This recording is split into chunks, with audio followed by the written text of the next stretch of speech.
1, 2, 3, 2, 3, 1. 2, 3, 1.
Don't know, is this going to work?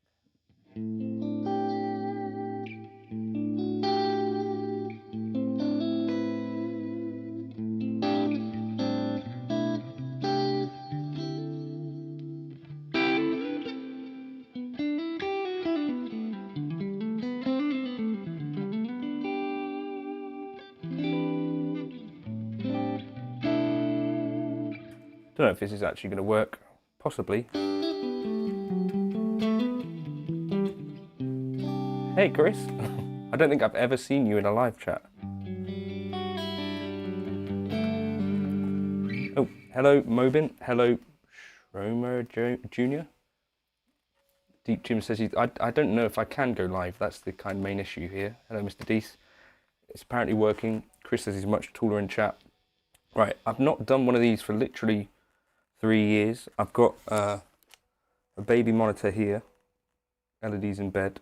We'll try and keep the volume down. I don't know if this is going to really work, and so I stopped saying it's working. So hopefully it's working. Here's Gary. He's Pops in a box. Hey there, Tarot. Right. So well, I guess we could just talk about whatever you want. In fact, asks, am I still informing on Boeing? Yes, mostly. Do I still have the Schecter AM6? So Sal, that I sold it back to Dave, who bought it, so it is residing back in Oxford with him. David Beebe, you should be in the gym. A really bored guy says, oh, a live stream. Yeah, this has been 3 years since I've done this, so I don't know if this is something that any of you want me to do more often or not. I mean, you watch enough videos. Yeah, running through the baby monitor. It's something that I think I can do a bit of sometimes, if that is anything that people care about, but I'm not imagining that you necessarily do. But yeah, the stomp has become essential for me due to your videos. I'm sorry for that, chap. Yeah, I use the stomp all the time. Can I play Danny Boy?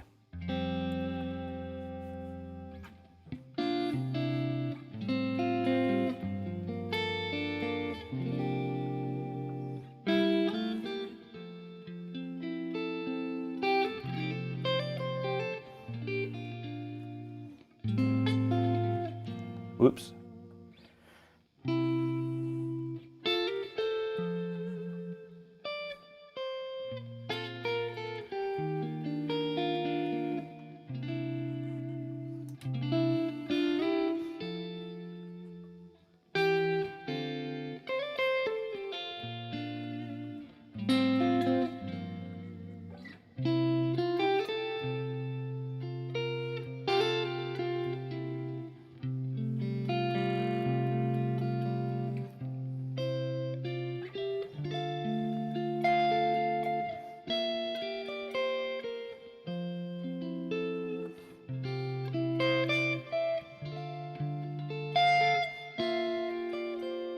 What's this one? Uh,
I must say, I'm sorry if this is going to be more ropey than ever before. I get less time, I don't know if you can tell, than ever to do stuff normally because of Elodie. But hopefully, like, I don't know, hopefully you'll be a bit patient with me. Here's a bit of drive. Rope it like it's hot.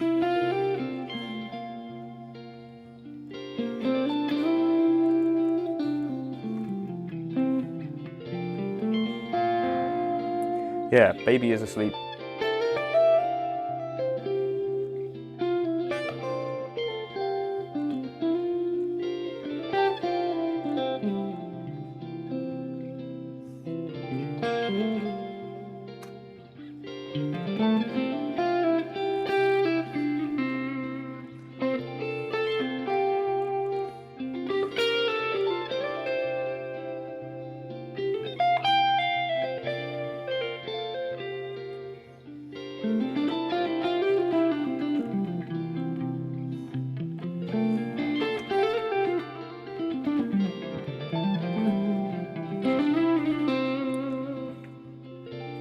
So Danny Boy, is it okay if I talk over this? Does this still work? Just let me know, give me some feedback on how it's sounding and stuff, and I'll try and do stuff. But Chris says 8 PM where I am. Yes, it's 9 minutes past 8. Daniel says, am I still playing Ampero? At the moment, I don't have an Ampero in the house. Hotone, Hot One, I don't know what they're actually called. Sounds fine on my end. Good, okay, thanks for the feedback. Yes, I don't have anything in the house. There's a UK dealer. I don't have anything right now. Cool glasses, Joshua says. They are super dry glasses. I don't know if any of you were here for the JHS thing, but the day after the JHS thing happened, I found these under the sofa.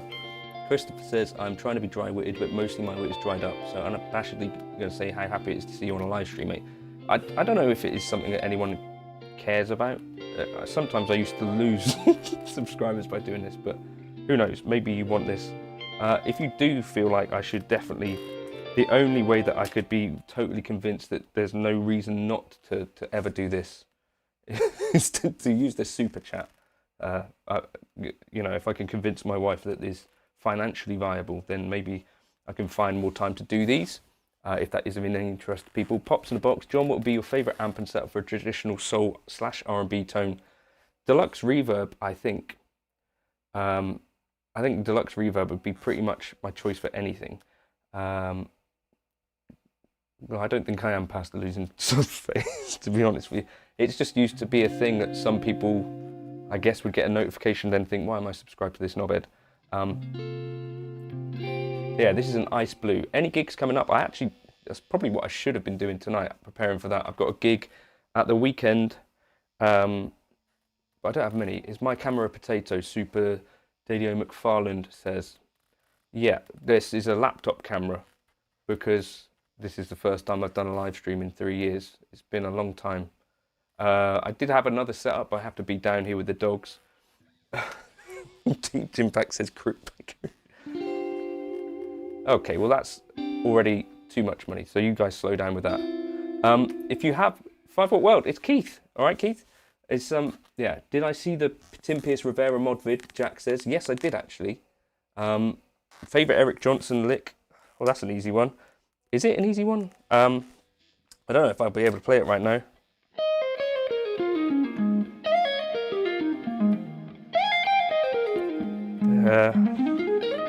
That one.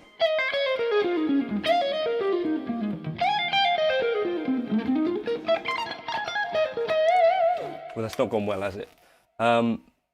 Sorry, Super Day. Yeah, in future I might try and figure out a way that I could do this with better quality. Have I tried the Fender Pano Verb? Is that the Jack Black one? Jack Black? That's obviously not his name. Jack White, the other one. Possibly. Yeah, from Lonely in the Night. Music Man, happy 2025. As you get older, do you still enjoy playing live as much as before?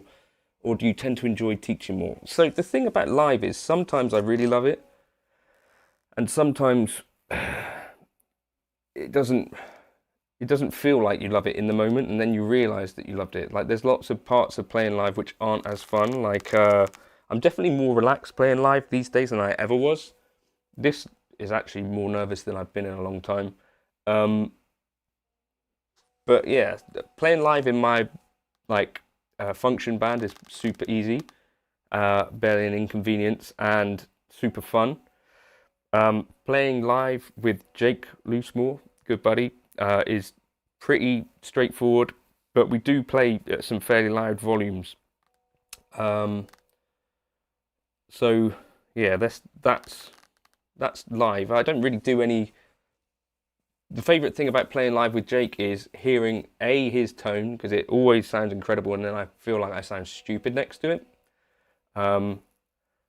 And we get to do like some really cool solos, which I don't know. I'm 35. Do you know what I mean? I should maybe be over that. But there was a long time where I didn't really play much guitar live, and I think it is a cool thing to be able to do. Favorite scales to solo with? I think this is a bit of a misconception in a lot of ways. Do I sing on those gigs? No, Keith. I don't try to sing on anything. You can hear me okay, I presume. Someone would have told me if I sounded worse than usual.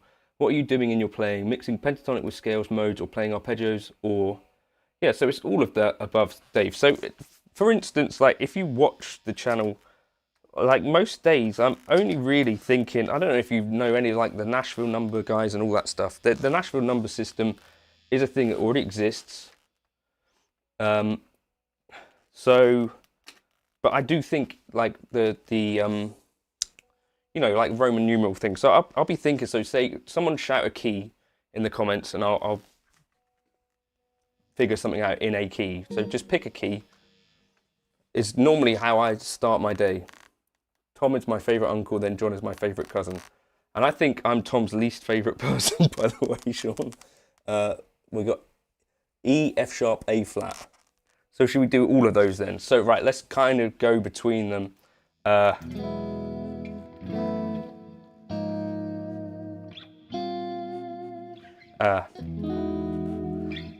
Will that work?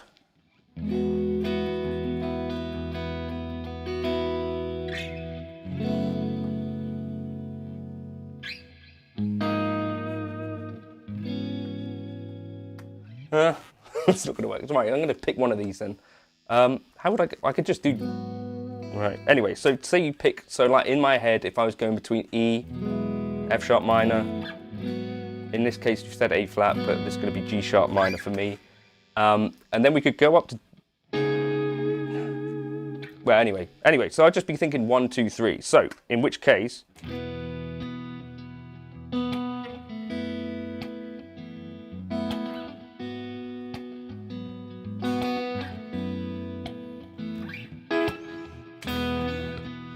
So we're now just going between 1 to 2.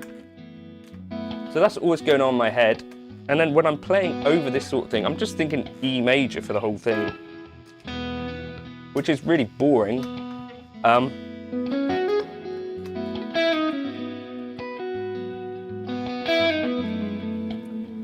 Does guitar weight to matter to me is a yes.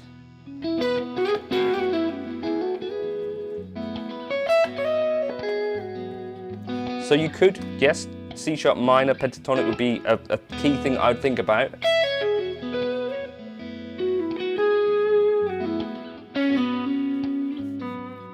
But I'd probably quickly find myself sneaking into just a major scale.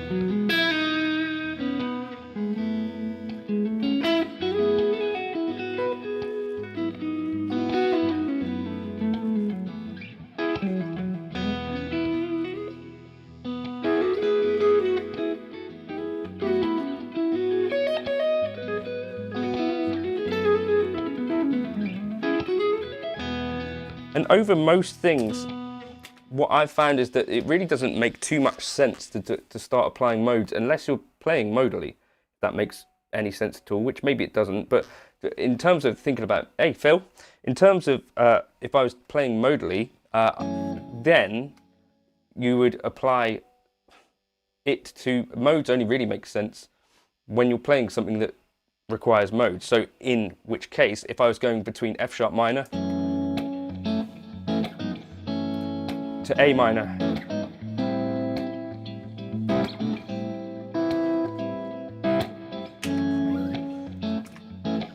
okay, so we're now going F sharp minor, yeah, to A minor.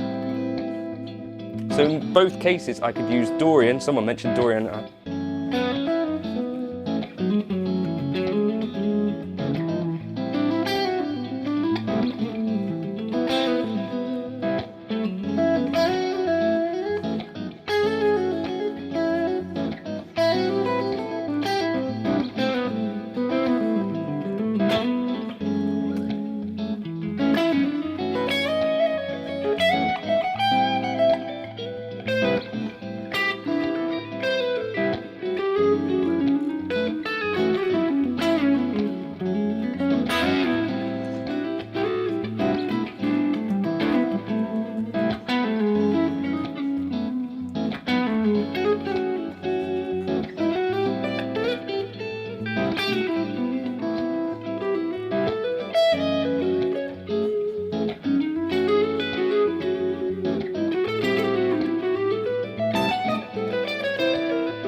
And so Dave then says, so only when the key center changes, I'm using an appropriate mode. Exactly. Over normal sort of stuff, like normal pop music, generally, I'm not thinking modally at all.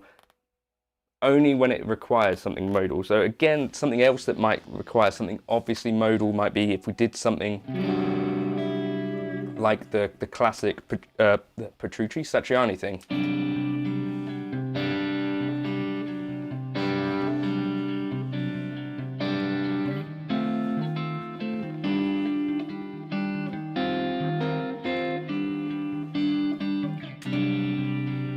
That's a very ropey loop.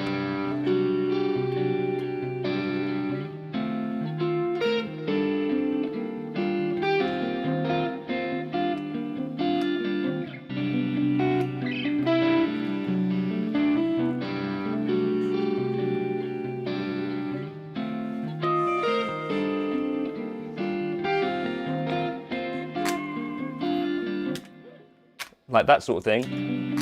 So then I'd be thinking C Lydian, then E flat Lydian.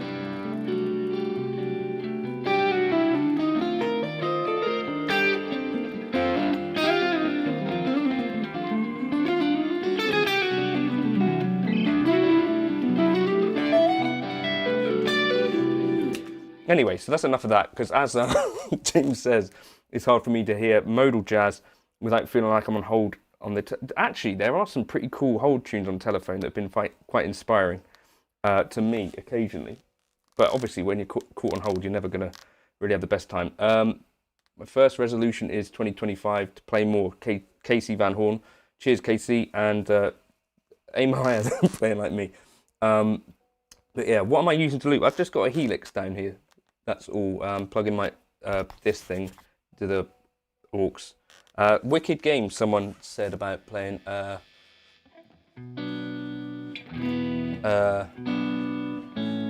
thing, yeah. One. Let's see if I can do anything interesting.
1, 2, 2, 1, 2.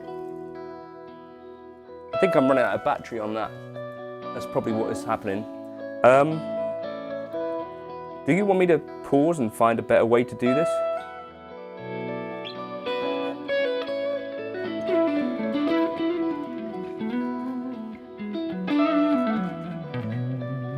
I think it's going to run out of batteries, basically.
2 1 2 2 2 1 2 1 2 1 2 1 2 1 2 1 2 1 2 1. Well, I don't think it's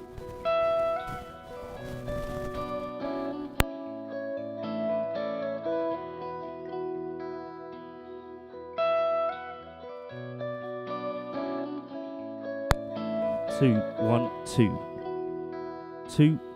Oh, can you hear that? Is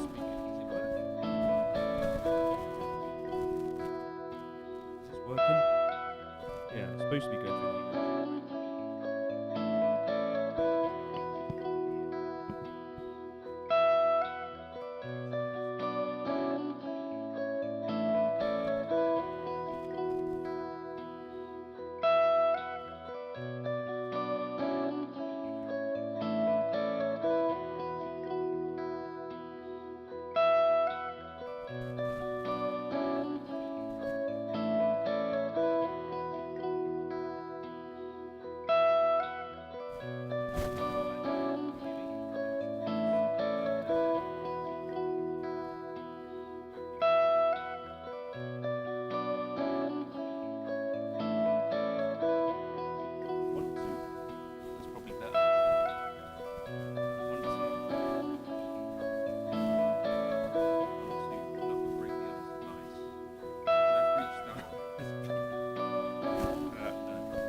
Okay, I'll stop the audio because no one needs to hear that over and over. Mic's still not loud enough. It is cranked. 1 2 3 4. Can't hear you now, buddy. How about now? A bit quiet. Still a bit quiet. What if I stand close to the mic? This is so surreal. Yeah, it's weak. It's going into the helix here. Mic stand, exactly. The mic is too far away. Sorry, but let me. If I add another game block.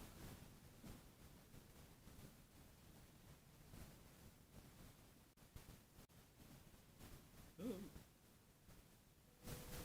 How about now? Is that better? Not so static. Great. 1 2 3 4. We need more hot dogs. Hey John, hope you're well. My friend says hello friends. Walter says better. Probably worse now. Mic stand, a bass player and a drummer. We're good. I think you might have a dodgy cable. I think so as well. There's also a gate on this. What about that? Maybe that's too loud now. Let me know if that's too much. Breaking up and low.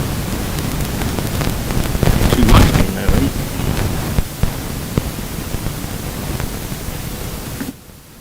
Is that better or worse? Way too noisy now. Very loud static. Well, this is ideal. 1 2. Yeah, maybe we need to just. No, it's right. I'm gonna. What should I do about this cable? Don't want to touch that mic. It'll go off for you guys. 1 2. 1 2.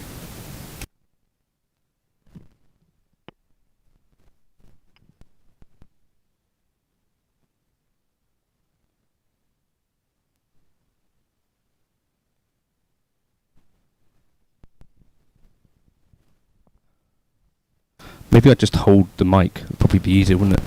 Does that work? Swap the XLR cable. I saw this in a Beastie Boys video.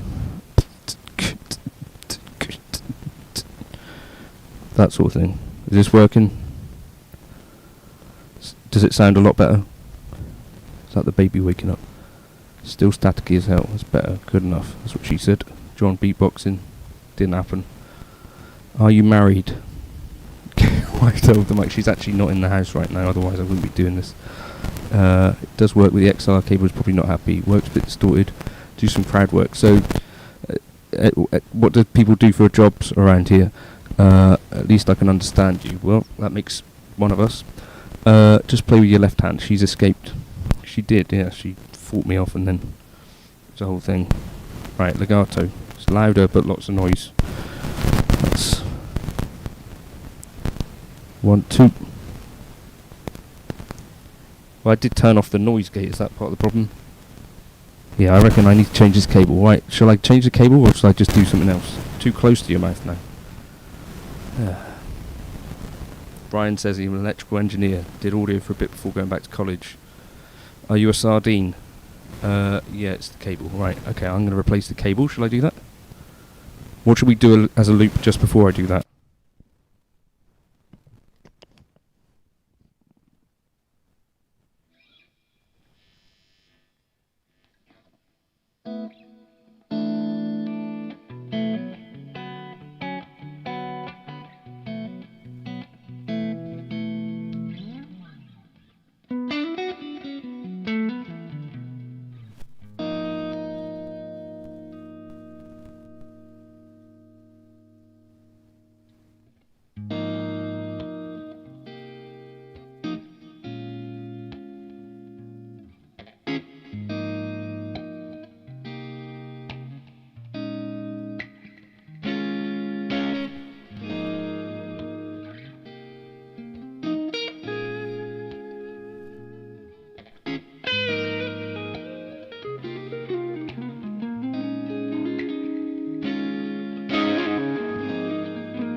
Right, I don't know. Is this going to work, this part? If we hang on for like a sec, that other thing might be charged a bit enough to get some more wireless vibes. I don't know. Anyone actually want more of this? Well, Dave, there was a bit of chromatic stuff. Oh, there was a bit of... Well, that's gone worse. There was a bit of chromatic stuff there.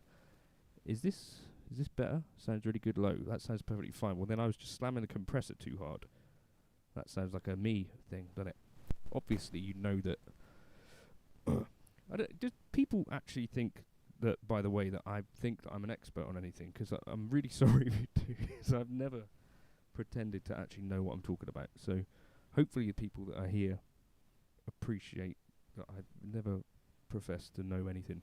Right, anything you... Quiet but better.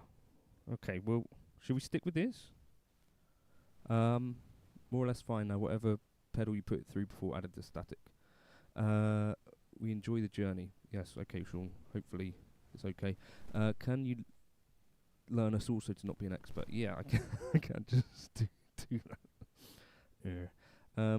The cable started working, but I think it is dodgy and will probably screw with you later. Quite possibly. I don't know. Well, tell me if this stops working suddenly. Hey, Caesar. Right, if anyone got any requests, anything they want to talk about, then do feel free, and we can chat about anything if you want. Who's my friend saying not really about? Move the cable a bit with your other hand and see if it crackles. It's not too bad, is it? I'm curious, what do you use in your ears when playing live? In-ears or just earplugs? What setting am I using? Oh, sorry, I've got there's just a thing called Livestream. 3 words, by the way. Some funny stuff about this merch idea. So this was an idea that I had when I found out that I was going to be a dad. Yeah, if Daddy loves me... The only person roughly that bought any of this was Tom Quayle, which I thought was quite cool. So I made merch that would only really appeal to one person in the entire world. So that's pretty cool. Yeah, this may be quiet, and I apologise for that. But anything else I do appears to put a load of noise on there, unless I just... Hold on.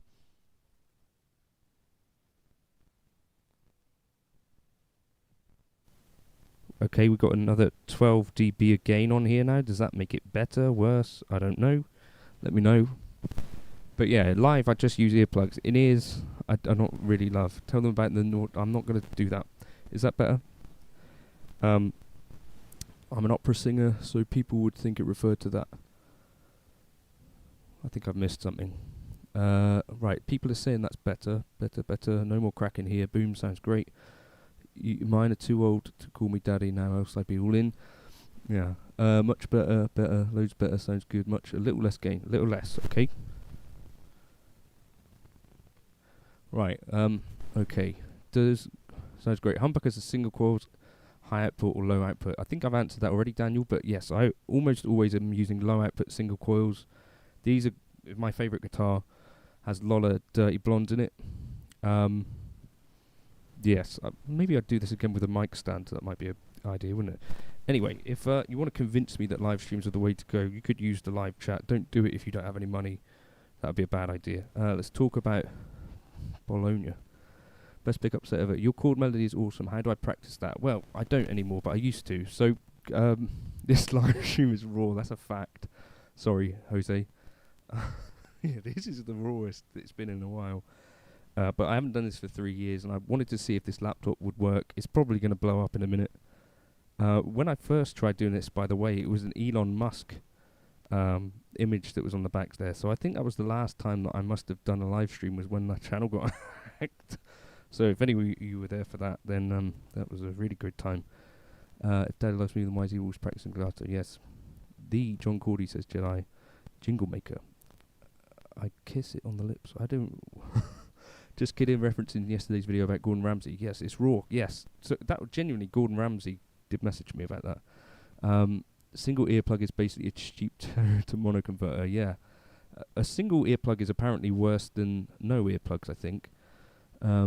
If I find a new delay pedal, how do I test it out in the effects loop of your HX Stomp, etc., or direct computer? Normally, with a delay pedal, I just go straight into my digital audio workstation and just see what it is like. That's been my process generally. Just normally, because delay pedals these days are quite posh. You don't need too much else with them. Daniel Greenberg, which speaker do you like to pair with a multi-effects pedal, just the return of an amp or what? I generally tend to run things in a hybrid setup. I'm going to do a video on that tomorrow, hopefully, but normally I don't tend to do the FR thing too much. The Fender FR12 is good, but I decided that I've got some tube amps, I might as well use them, so I kind of just send front of house gets the Grammatico GSG, and then I just have a sausage dog, Jose, and then the stage volume for me will be an amp. Yes. Freddie asks, upgrading from a Podgo, HX Stomp or full-on Helix? Depends if space is a factor and if you want to go like down the route of doing lots and lots of simultaneous blocks. I quite like the Helix with the scribble strips. That's what I'm using right now. But yeah, let me know. Why am I saying let me know? What am I talking about? Yeah. There's lots of questions coming out. If you really want me to answer the question properly, then if you do the top chat, this is not a trick. I think it stays for slightly longer, but don't do that unless you have actual money. Bedroom Dad guitarist. Monday videos have been amazing in improved my playing. I am thankful for your video. Well, thank you for watching them. I hope they do get a bit of use for someone. Tips of getting timing a loop right when stomping. So Charles, let's talk about that. That's the most difficult aspect of looping, and I think what you should do is practice just that part. So I did a video the other day talking about the only pedal that can actually make you a better player. I think it is a loop pedal. But what I tend to do is kind of end up spaffing all over the loop instead of just concentrating on whether the first loop that I did, what am I saying? Sorry, the first loop, was it or was it not in time, is kind of the thing. So get used to stopping playing and just starting listening. So if someone suggests something that we could loop, then we'll do that. Walter, I did sell that telly, yes.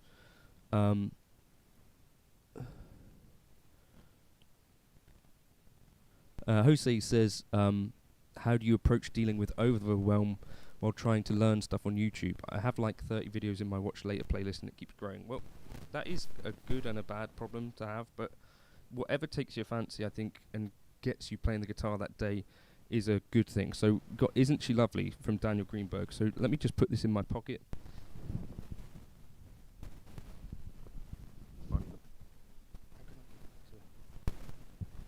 Right, see you later, Sean. Someone else says all can leave, but let's go with Isn't She Lovely. 1, 2, 3, 4.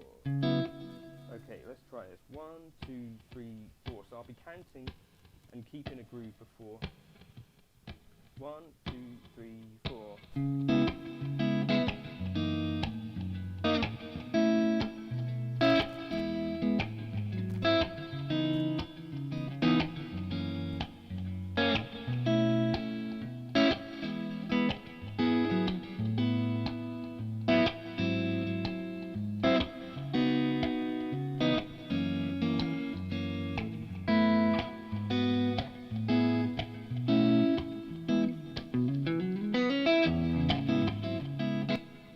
I ran out of time to loop then, so let's try. How do I do that so it would be longer? I think half speed would give me longer, would it? That's an annoying thing about the Helix looper, it's not going to give me. I'll have to just do it faster. 1, 2, 3, 4.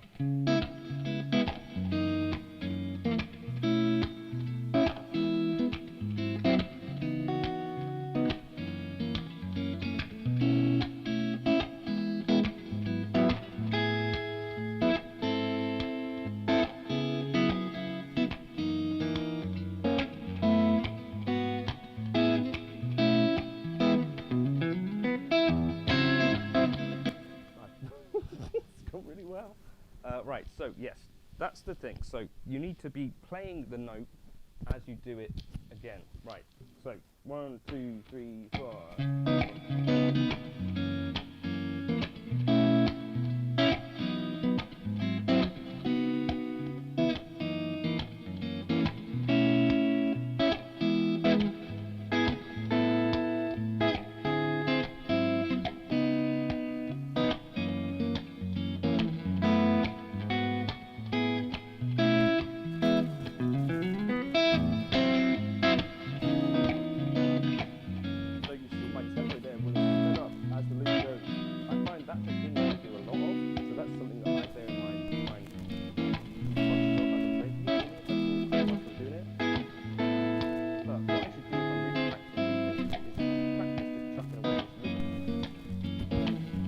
think. Anyway, so let's listen now to whether that transition is good.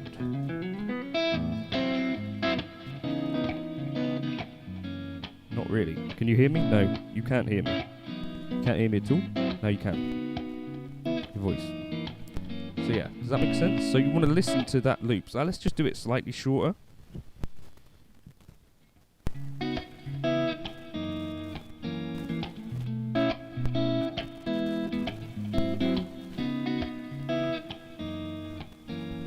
So shorter loops are easier. So if you're practicing loops, do shorter ones. So I think that one's pretty good. Tone Junkie asks, have I played with Neural Amp Modeler plugin at all? It's the free open source capture text. Seems to finally be getting some steam. Yes.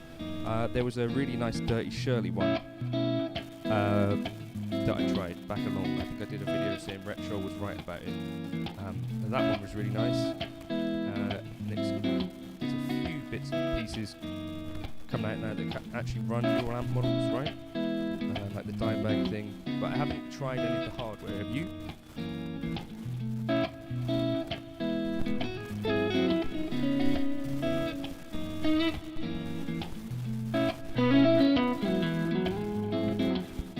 So now what I'm doing is no longer practicing looping, I'm practicing playing. So what I would say is, if this loop does work nicely, then fine.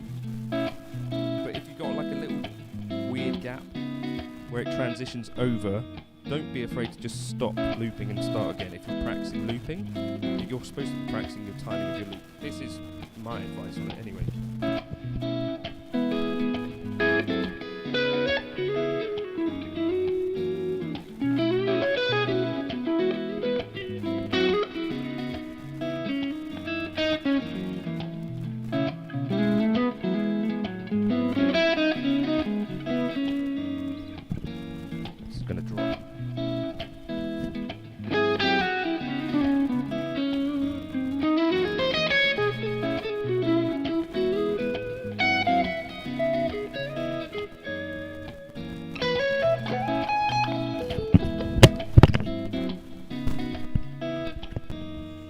That's not good. Yes, the dino. Well, that's not good. Hey, Matt. It's the drummer that plays with me and Jake. What?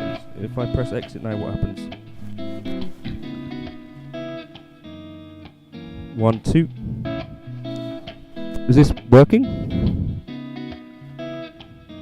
Hopefully. Anyway, so that's some looping advice. I don't know if that's useful at all. 1, 2, 2, 1, 2. Lost the tip.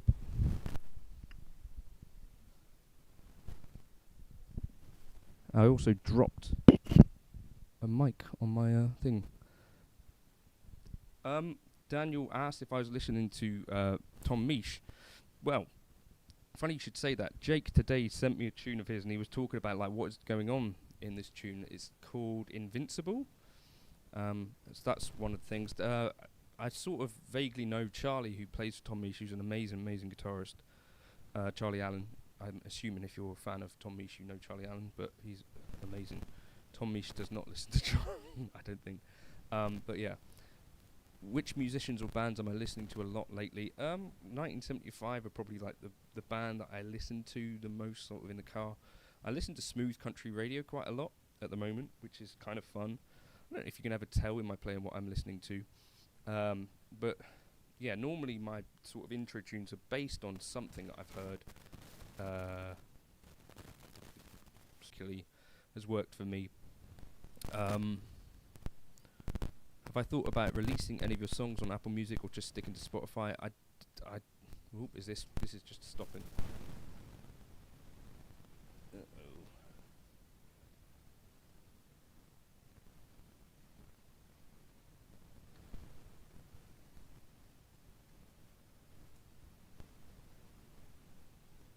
Okay, is it? Let me. That I thought that might happen.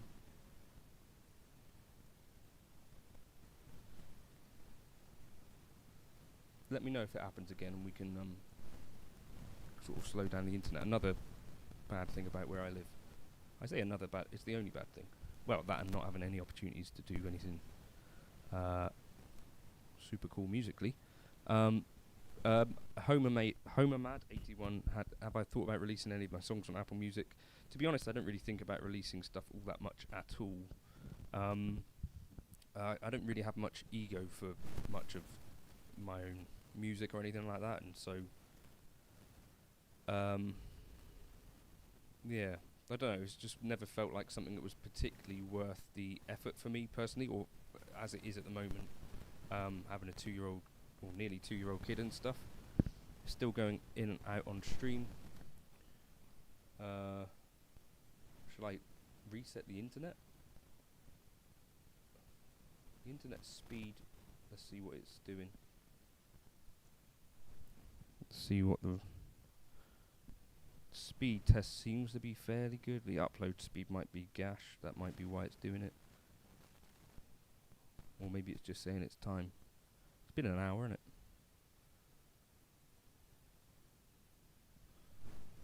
It says the internet speed is okay. I don't know. Let me know if it's staying in. When I pick up my kids from daycare, we listen to the intro for your songs. Not ideal, but they really enjoy it. Well, that's cool. Hey, Mike.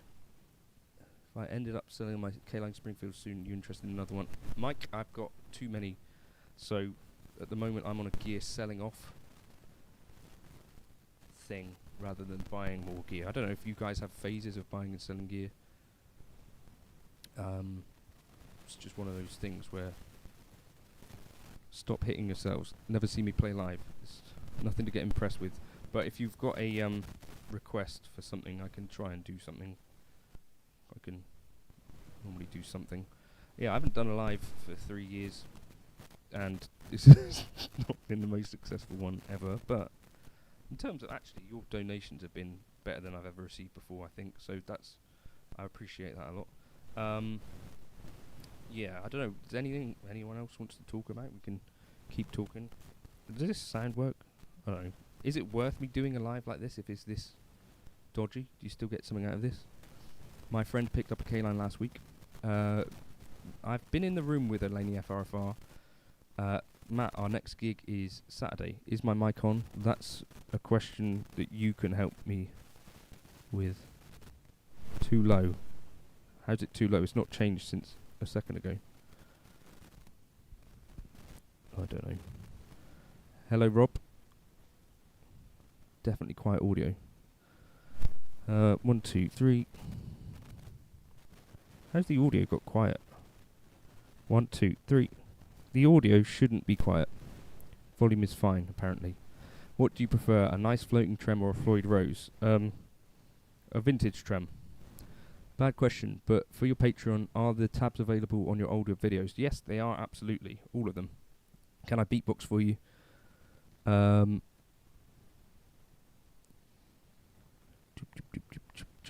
Audio's fine according to Elijah. Cool name. Right, any questions about stuff? Can I beatbox for you? Not really. No, let's not do that. I've already humiliated myself enough last year. Thoughts on picking techniques?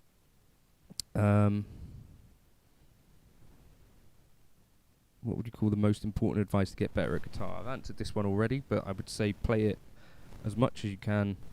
For me, these days I don't get to play very much. Due to having a young kid, but I still make sure that I pick it up every day. That's really all it is for me. It's kind of a low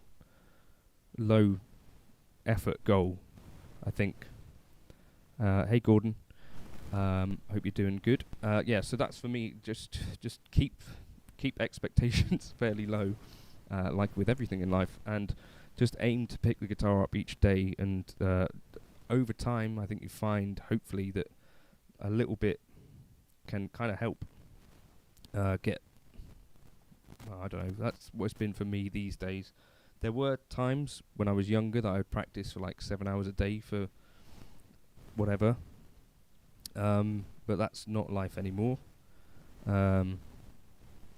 Yeah. And particularly for like the jazz stuff, that was during that phase of like learning more jazz tunes. I would practice like a lot of time. But, you know, that's not realistic for most people, I don't think. Music has suffered since having kids, says Walter Hanna. especially the second one. Gordon says, how did you break out and form your own style? I don't know. I don't know if I ever did. I think it's one of those things that sort of happens by accident, maybe. I do like to think that if you have turned on a video before, that it does sound like me. That's not always a great thing, necessarily. You know, like when you're trying to make modelers sound away, or amps or whatever. Like someone said that a lot of my stuff sounds the same. That I think that is kind of, unfortunately, my sound. Yeah. Do you know what I mean? Like, it's one of those things where I think some people that like my stuff can recognise my playing, but I don't know. Am I in pyjamas? No, this is my merch. Benjamin asks, do I still have the DGT SE, seeing as I'm going through a gear purge of sorts? No, the DGT SE went a little while ago. So Val says, Laney FR versus Fender FR. I've been in a room with the Laney FR.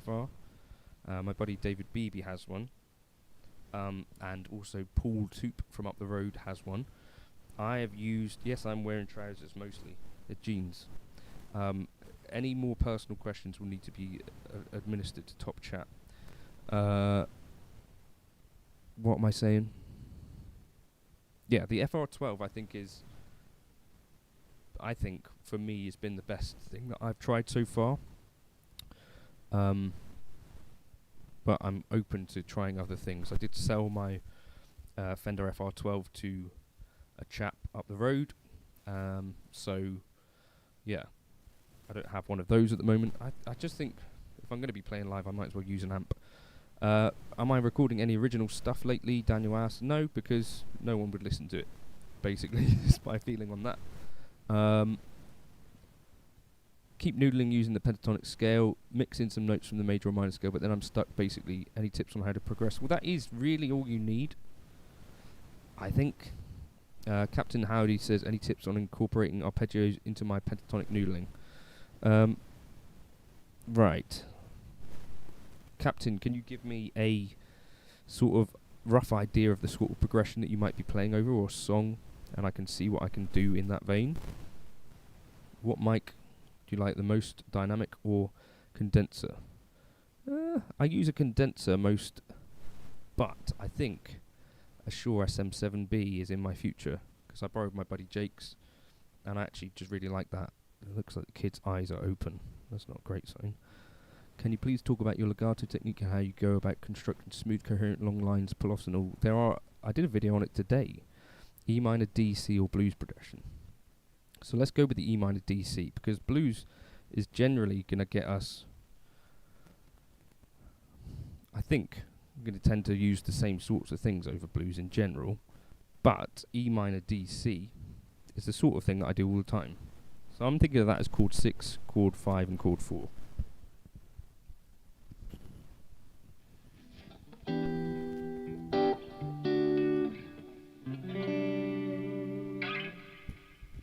Let's try it.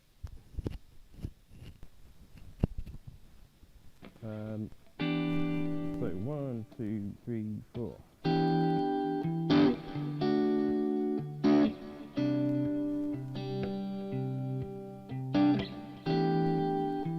So this is like Blood Bank by Bon Iver.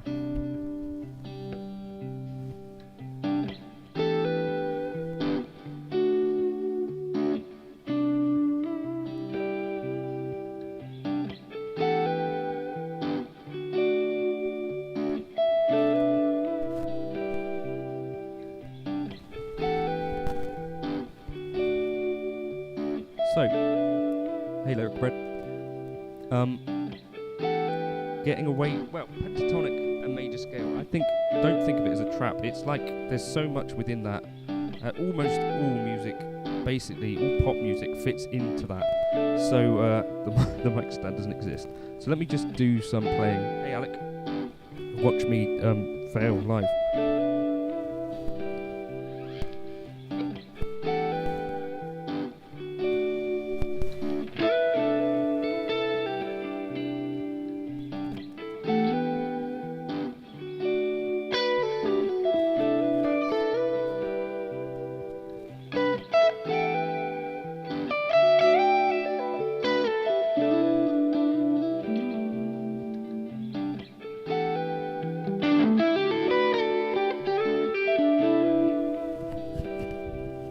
all been pentatonic so far, I think.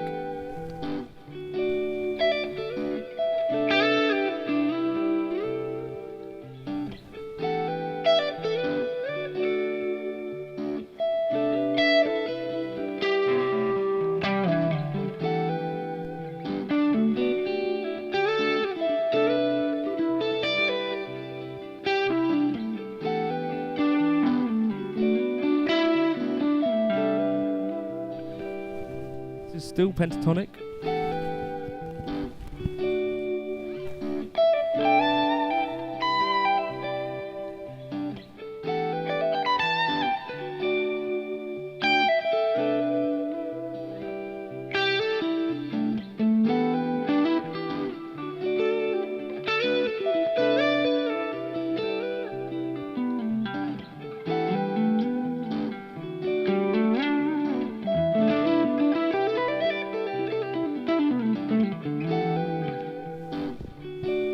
Still pentatonic. Right, now I guess we're going to add one more note to this pentatonic bollocks.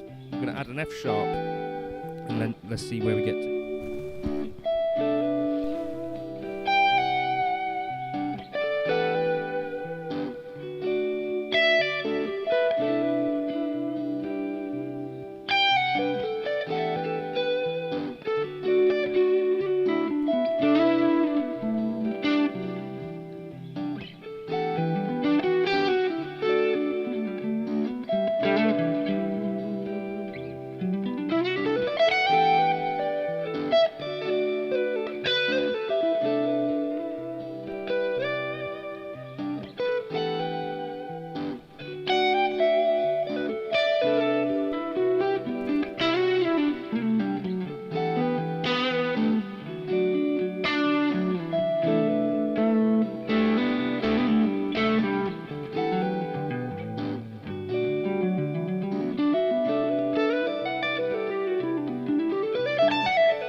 So all of that was just pentatonic with one extra note, the F sharp, which you could think of as hexatonic, or all of that sort of stuff.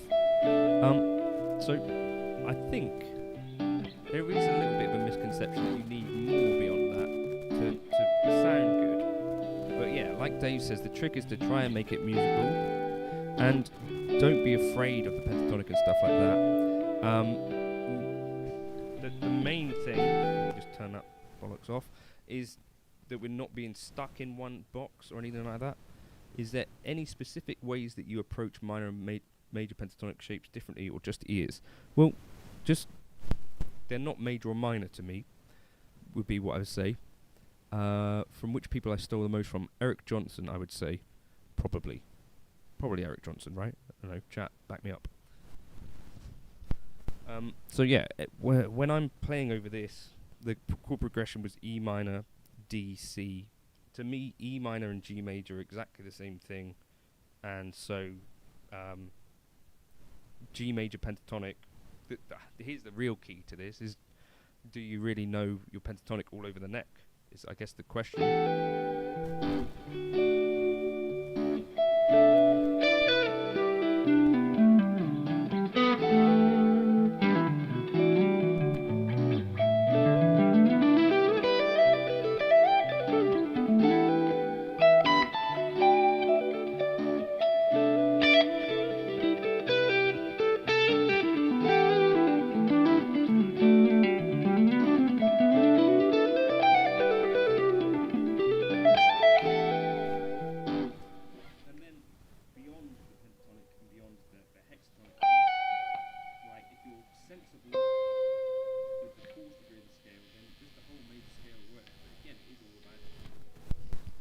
Need to put the mic in the right place, don't I?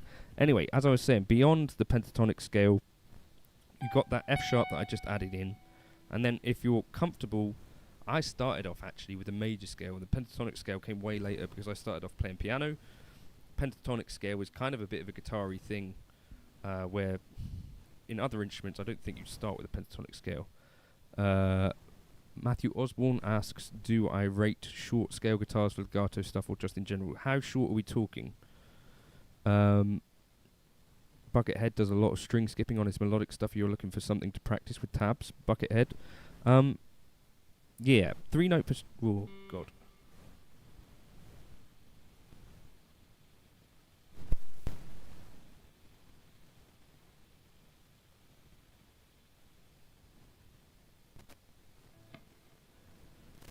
Did we just drop the stream?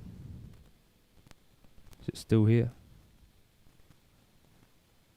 Oh dear. Has this gone? Did this just drop? Are we here? No. My friend said, well, it went all snap on here. I don't know. Sorry, this is very ropey. Still on. Any tips for unique phrasing when improvising? I'm kind of stuck playing the same motifs that I'm used to. I would listen to more singing and try and play some singers' stuff. So someone name a song and we'll see what we can do with that. What did you learn on the piano that was most beneficial to your guitar playing? Well, this is another thing for guitarists. I think music theory comes later for guitarists, whereas for us, I say us, piano players, that theory, it's buffering now, isn't it? Maybe this, my upload speed's gone to bollocks. Give me a second, I'm going to try and restart the router. Don't stop believing. Right. Well, is this working? All good on your end. Okay, well, I'll carry on. So don't stop believing, alright.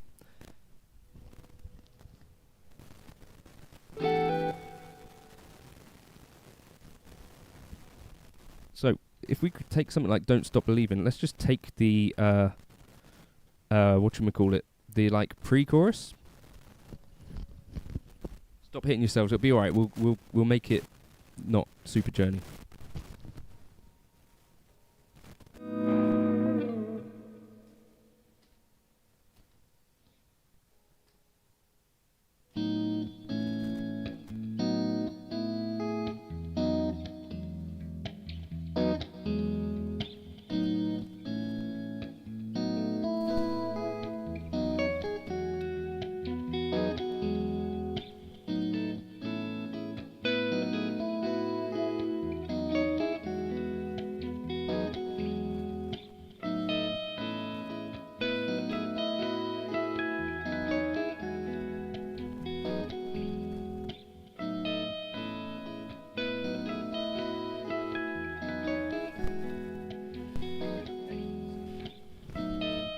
The John Mayer version of Don't Stop Believing. Hey John Clark. Right, so what we're going to do, or Gene, is it Gene? So what we're going to do is just take a little bit of melody from the tune.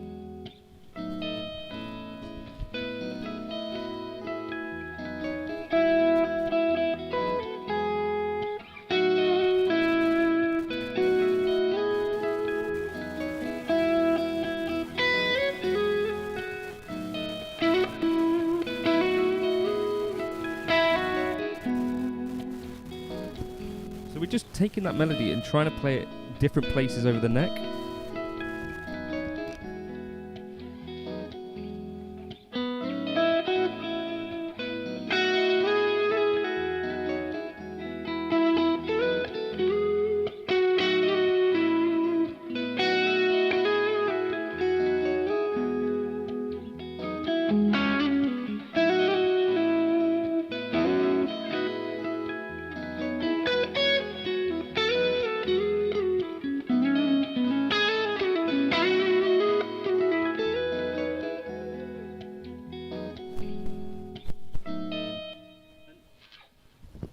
When you're feeling like your stuff is all sounding the same, we've all been there. You listen to yourself more than anyone else ever does. That is the negative side of being yourself. But one thing that I've always liked to do is if I feel like I'm just like pushing things too hard and just sounding like a tampon, I try and play like a bit of a tune that I like I've just done there. And just concentrate on not trying to sound like an incredible guitarist or whatever. Just trying to play melodies is kind of like a nice thing. Talking of Mayer, I don't know, can we play some Mayer tunes over this?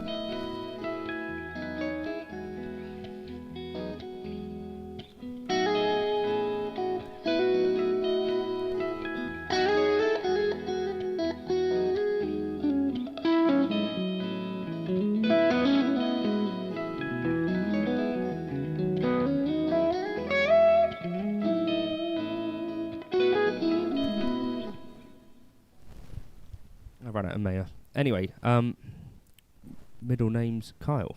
Jean Kyle Clark. That's a cool name. Right. Any other questions? Do I dig Andy Timmons? Yeah, he's an amazing player. Is this preset available for the 8-trick stomp? I guess it could be. Shoot me an email if you want. How do I approach different layers? Yes. Right. Give me a tune and I'll give it a go, and I'll try and talk through what I'll do, if that is interesting to people. Yes, you can feel free to use the top chat thing if you want to, but you don't have to. But it may make me feel like I should do this again. Do I always emphasize the first beat when improvising? Sometimes, but that might be a negative thing. Can I demo that 1 note per string thing? 1, 5, 6, 10, 11 R. Can you demo that 1 note per string thing? 1, 5, 1, 5.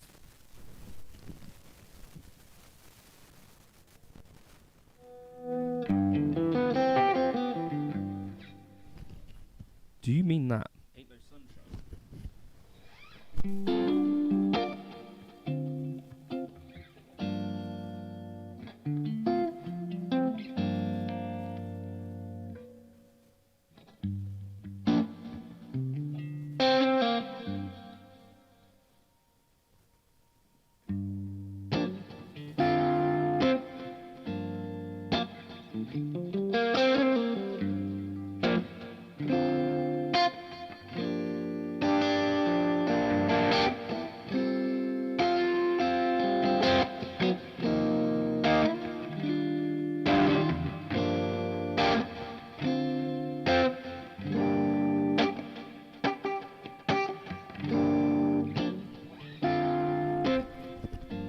So loop 1 needs to hopefully set the chords roughly and the tempo roughly. And then I go for something maybe high.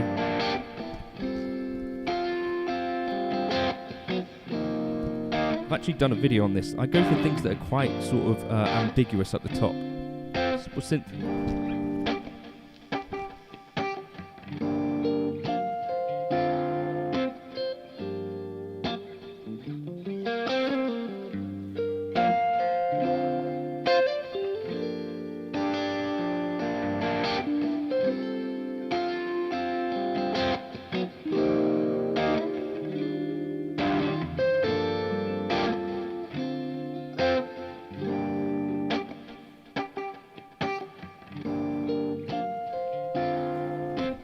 Now we've got a higher bit up there. I've never been at a campfire and no one has ever wanted to hear me play.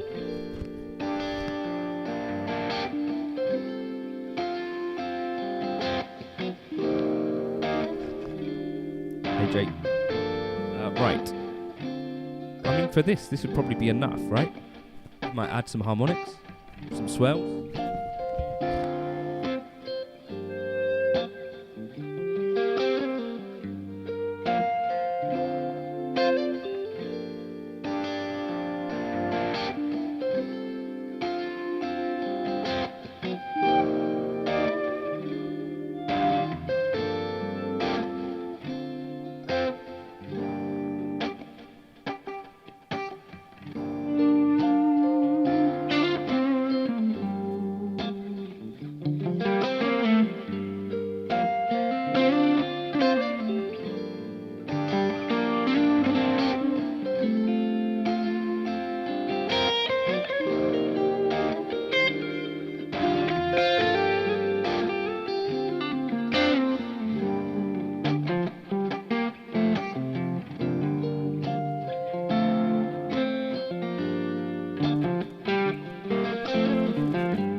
The basement musician asks, when I improv, am I thinking mainly pentatonically, diatonically, or both?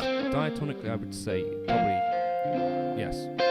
I'm thinking, in this case, like B flat major is probably where I'm thinking of as home. chord 3, chord 2, and then chord 6 here.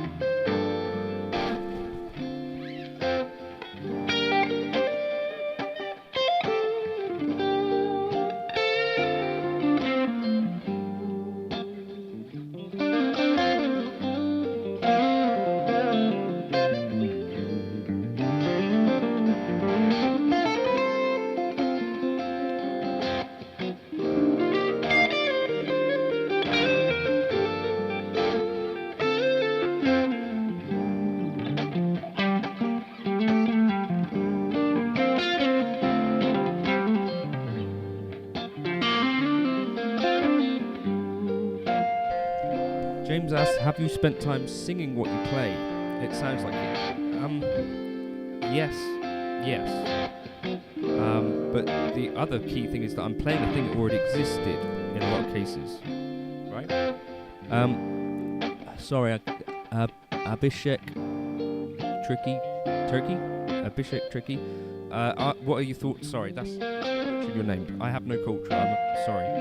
What are your thoughts on nitro versus poly finishes and how they affect tone? I'm not sure that there's too much going on tonally between the two. Just nitro does age very differently and much quicker. If that's the thing you're looking for. Which for me, I quite like the way nitro looks when subjected to time. When dude, what's my signal chain? Asked Starlight. It's just me into a Helix and there's a laptop there. That's all it is. Let's talk about buttered sausages. What is a buttered sausage? Well-equipped looping preset. Am I gigging lately? I've got a gig on Saturday, which I should be practicing for, but embrace silence when improvising and stop mindlessly trying to fill in notes is a good thing, Tanmay. So let's just think about it.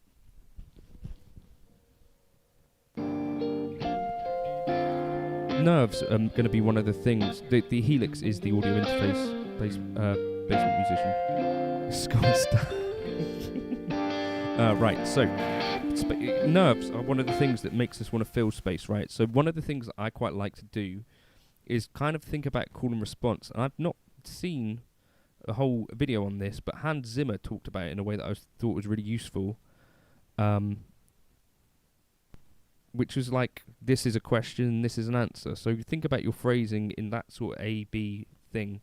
Can be a good way, and trying to be able to repeat what you just did as well means that you're being conscious of what you just played. So these are good things.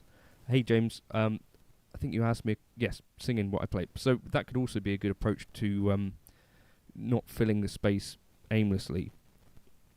Which is, I don't know, if you play a lot of notes, that's not necessarily a negative thing either. Do you know what I mean? There are lots of players that use lots of notes. So I don't think, whatever your voice is, find it. But if you're thinking that you're playing too much, maybe you are. And if you're thinking I'm playing too much, I'm sorry. But yes, let's think about some gaps.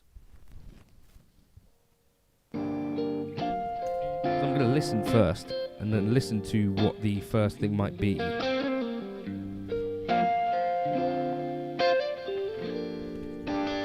So maybe I'll say...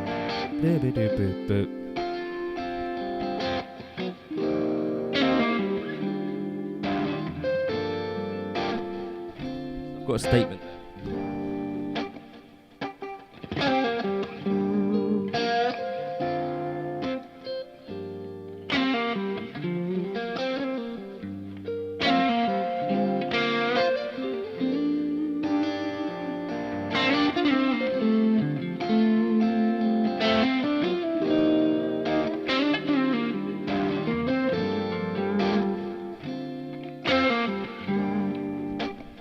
So, I'm using that motif there. This is a Larry Carlton thing as well, talking about motifs. Sort of restating phrases repeatedly, yeah?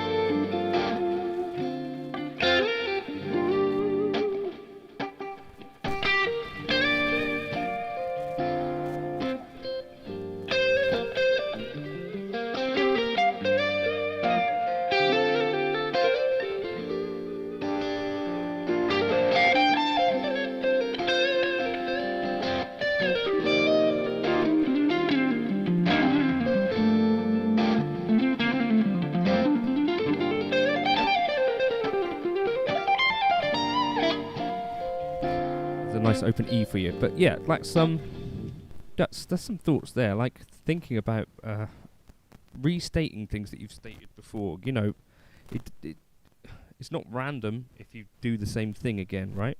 Fisher Price slide. I don't know what that means.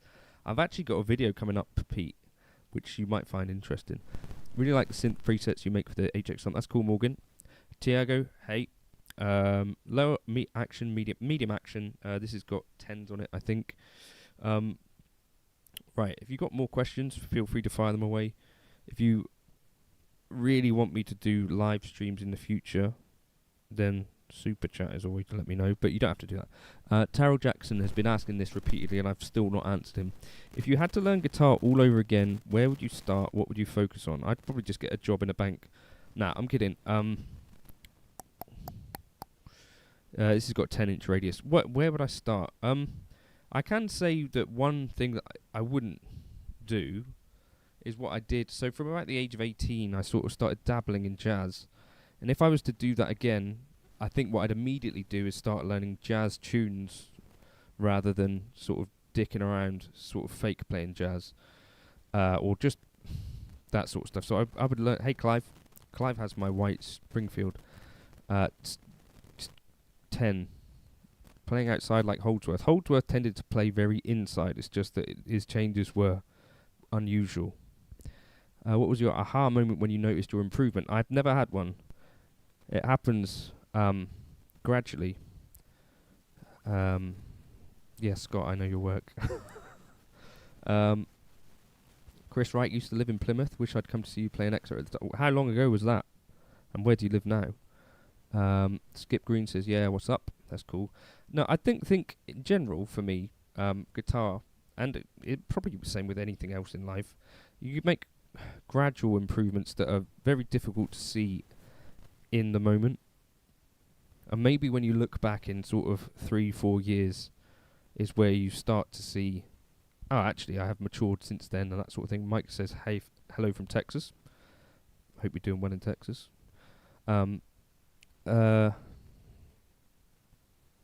Yeah, so there's no particular aha. I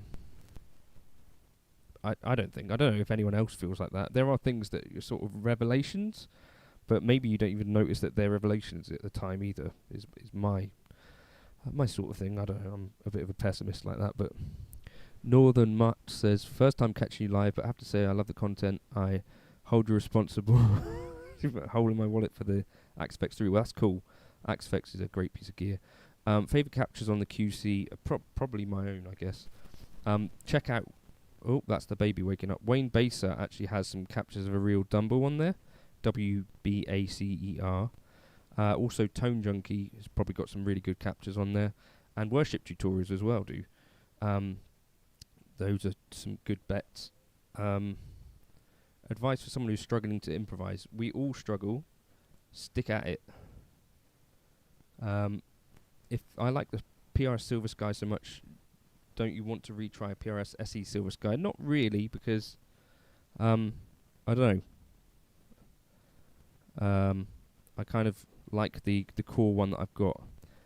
I had a question earlier about the QC's development and stuff. I think it's caught up to about where they want, roughly. I need to go and give that baby some water. Right, if you want to fill up the chat with something else, some requests and stuff, then do feel free. I think I need to fill up a water bottle. Give me a minute. Do you want me to stay doing this, or tell me to go if you want me to go? I'll do what chat votes for. Do I prefer amps to modelers? At home, no. Live, I like to use an amp. But at home, I'm using a modeler most of the time. And I think that's probably the case for so many of us. This is the frustrating thing for me when people sort of, or maybe we don't need to talk about it too much, but when it's like it's very easy and very common for people to crap on modelling and stuff. But, like, what are we actually using a lot of the time? I think normal people aren't cranking Fender Bassmans at home. The baby's, she's gone back to sleep. Say hi to Elodie for us. Well, I can see her bottle. I can see her. She's gone back to sleep. I'll probably have to fill her bottle up in a sec.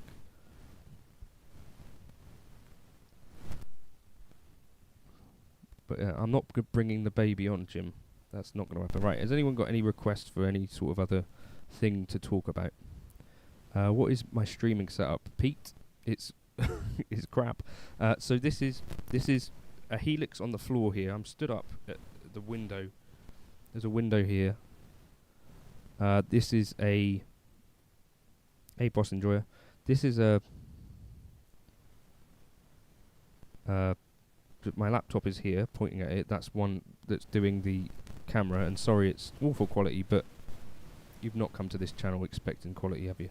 Let's be honest. And this is a microphone plugged into the Helix. Tube amps for home use versus modeling or solid state. Yeah, I think a tube amp at home, unless you've got a load box, or unless you've got a mansion. I don't know. What are your feelings on that, Northern Matt? Any Matheny riffs you work into your improvising?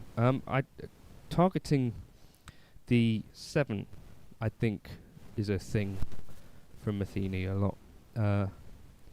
Why would you start with jazz again? What would you benefit from it? What things can jazz teach you for other genres? It makes other genres easy, is what I would say, Mr. Daniel. If you're like me and you didn't focus on jazz much, it's more that jazz makes like everything else harmonically simple, I think. JT asked, modeler or amp for live gigs? Both. So my modeler goes to front of house, and on stage I have an amp for most gigs these days. Dave Van Even says Telecaster versus ES335 live. I use a Telecaster most of the time.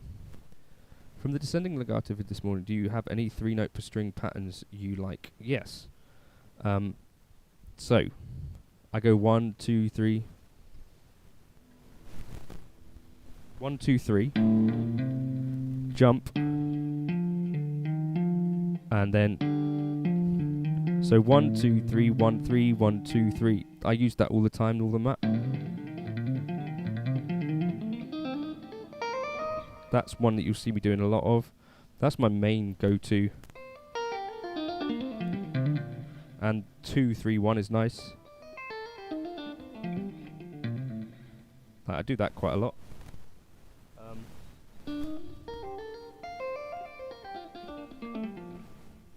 Yeah, the tube amp at home thing, the manageable volume is the whole thing.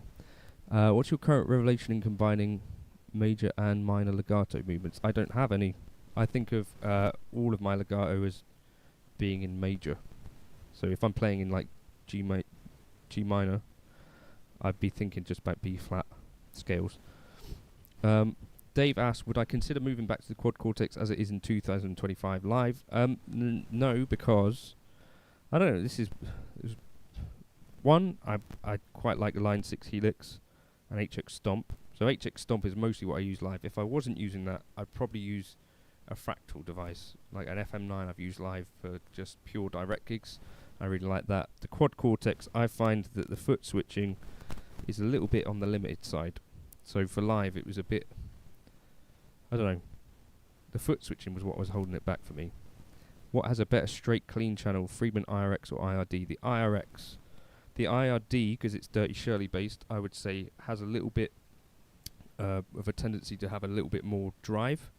However, there is a video where I compared the two of them. Yeah, you might want to check that out. Friedman IRX versus IRD. I did that video because I thought that'd be a question that other people would ask as well. Yeah, tube amp at manageable volumes at home. The best thing that I've found is just using a load box and then just going direct. But then do you notice that it's that different to a modeler? I don't know, maybe not. Is this still working?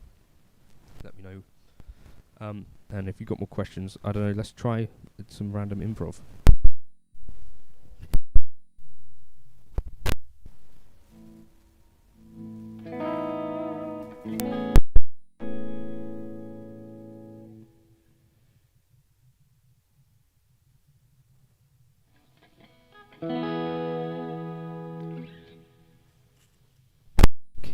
Pick a key. Rob Yates added the Behringer FCB 1010 to my quad cortex to get around the limited foot switching. Once I learned the programming, the FCB 1010 it's worked great and has 2 expression pedals. Rob, I used to use the FCB 1010 with a Kemper way back in the day. Deep Jim Pack says, have you ever played internationally? What gear did I take with me? Well, Jim, I took a Yamaha DG Stomp and I took a TC Dark Matter. I can't remember what else I took. Those were 2 key pieces of gear that I took when I played in Israel for a month in 2016, I think. Yes. Dave said, you seem to like the Nano. I quite like the Nano, yeah, relative to the quad cortex. Charles Lee, lack of foot switch options on QC, even annoying at home, makes no sense that they can't make it flexible like everyone else. Yes, particularly fractal stuff is super flexible, and the Helix, I really like the foot switching as well. You know, like the looper on the Helix is amazing. Like, foot switching wise. There's a dog about to jump up on there. Ow. Careful, bud. Jump up. Yeah. Take on the Podgo. It's a simple piece of gear. I kind of missed the parallel path versus the HX Stomp, and also like the full flexibility of the signal path.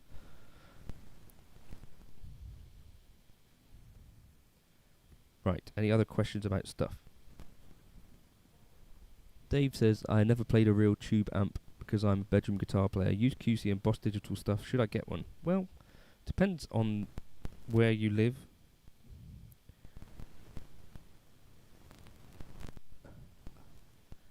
I think it would be worth, probably for most guitarists, having a tube amp at some point in their lives, I would suggest.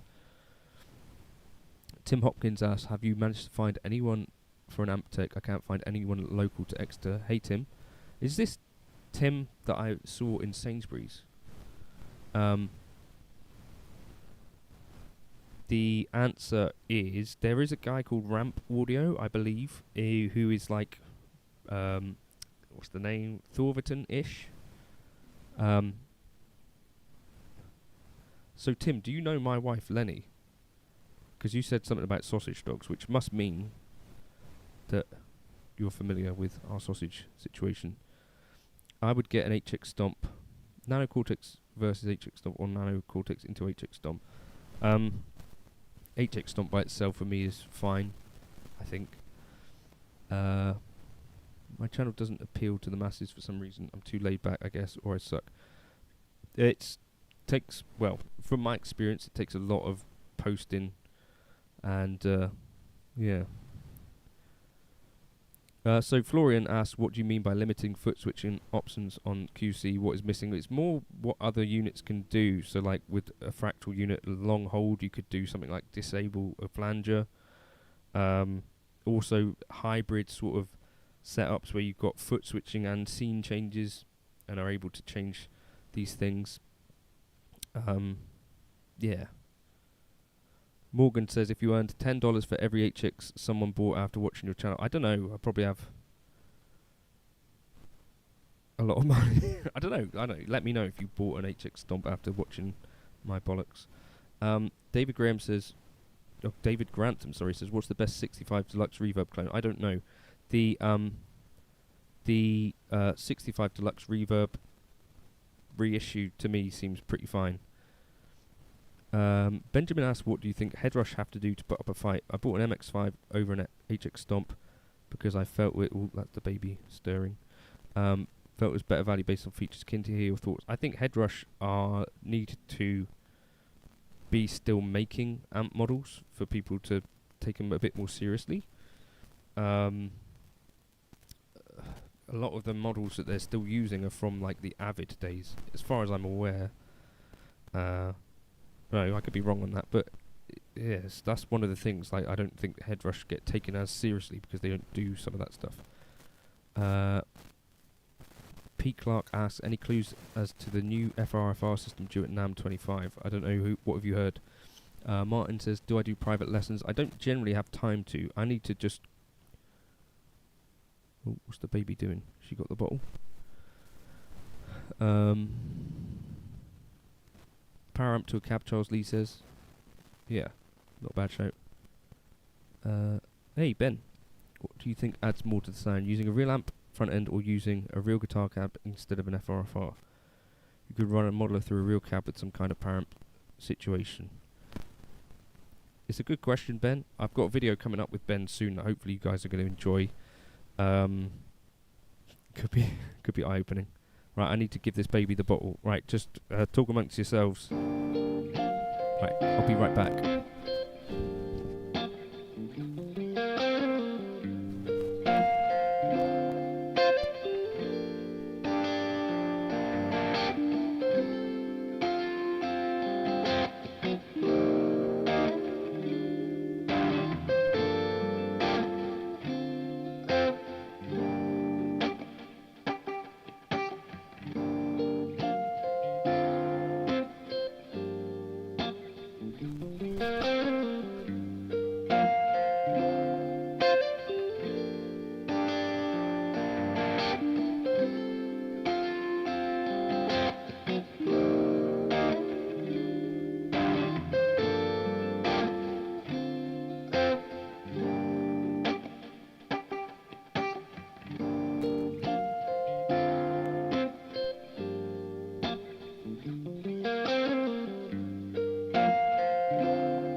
Bella, how does it compare to the Lone Star Clean? I'd say the Lone Star is quite a dark amp in comparison. Both very much Fender based. Sir Bella is amazing. Using a real cab instead of an FRFR. I've tried using a real cab with a sort of the Henriksen Bud. That was pretty cool. And yeah. Jesus Martinez says doesn't take himself too seriously. It's I think if you were in my situation, it'd be impossible to take yourself very seriously. I'm a clown, aren't I? Let's be honest. I'm close to getting a Fractal Turbo 699 sale. Is that a Fractal VP4? Do I still like the Line 6 Catalyst? Up in the loft. It's cool. The thing that I've sort of realised about the amp industry is that I think it could do with some help. Yeah, and I think actually things like the Boss Katana and the Catalyst are probably selling fine. And yeah, I don't know. Jake asks about the Helix presets. It's the dual jazz tone. Yes, Jake. Florian says, thinking about trying a Quad Cortex live, the form factor is just amazing, correct? It sounds not too bad either. I think that's also true. Tim asks, have I got any thoughts on the Roland JC40 or JC120? I've never tried one. I think they're quite heavy. James Staples says, John, do you think there's more value to playing to different changes every day or working the same progression for an extended time for learners? I would say playing the same progression is fine. If you are able to do it in different keys each day, that would be a way to sort of get maximum mileage out of that.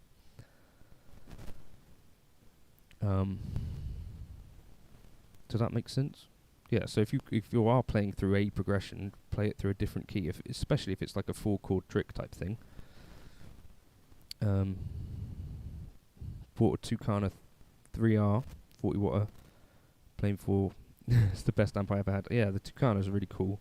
I think the thing with me is also at home, like amps like that are just so loud generally that it's kind of difficult. Like I didn't end up keeping the Tucana. I've also had the Triptych for a second. Anything against Univibe, I rarely hear you use it. So people often say to me, you know, like I'm got quite processed sound or whatever, but I don't use any modulation like ever. So generally what you just hear me playing through is like drive into an amp, into reverb or delay. There's an interesting one. But yeah, generally modulation, I think my sound is already a little bit on the processed fashion. So I don't have anything against modulation in general. I use a bit of flanger live sometimes, but Univibe is not something that I've ever really experimented with too much, to be honest. Boss Katana Gen 3 need a cabinet. I would get the head personally, and then you put it through a cab, decent. It's loud enough for home use, I would say, with just the inbuilt speaker. The head format, I think, is the best way. Dave says, have you ever been recognised as a YouTube celebrity on the street? So I wouldn't say I'm a celebrity. I say I'm a dickhead who makes bedroom videos. But Tim was in the chat earlier. It happens way less than people expect. But when it has happened, it's happened in front of other people, which is annoying because it's never really happened when it's by myself. There's one time at a wedding, someone watches my stuff, came up and said, "Was that you?" I said, "I'm sorry, yes." There's one time it happened in like a guitar shop, Project Music near me. A guy, Tim Hopkins, recognised me in Sainsbury's in Exeter, but annoyingly, Deep Gym Pack was there at the same time, and he just walked off. This is what he does. And then Tim said, "Was that Jim?" And I was like, "Yeah." Why has he just walked away? So it doesn't happen often. Sorry, I didn't get what amp you normally use in your videos. Old Skull says, "Is it a Fender?" No, I'm never normally using an amp in my videos. I'm usually using Helix Native these days. There's the moon there. And then, yeah, if I'm using an amp, it will generally be a video that is about an amp, if that makes sense. So that's why you find that. Yeah, Tim, I did think that it didn't help that you recognised Jim, because it then makes it look weird. But that's what Jim does every time that I end up chatting to someone. He walks off. But it's not normally someone who recognises him. MXR Phase 90, I have no opinions. I've never tried it. David Grantham, any legal way to stop trolls? Well, I think generally I don't tend to see too many of them. And one good thing about having a kid is that it would mean that you don't really have enough time to read comments anyway. But I don't think there's too many trolls. There's not been any on this chat yet. I'm jinxing it. But yeah, so that's a nice thing. Ben Fletcher had the opposite. Ooh.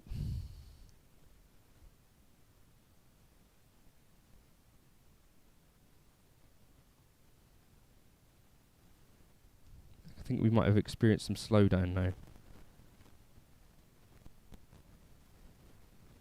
Yes. This doesn't look good. I don't know, is this gone weird? Do I like Henriksen? Yes.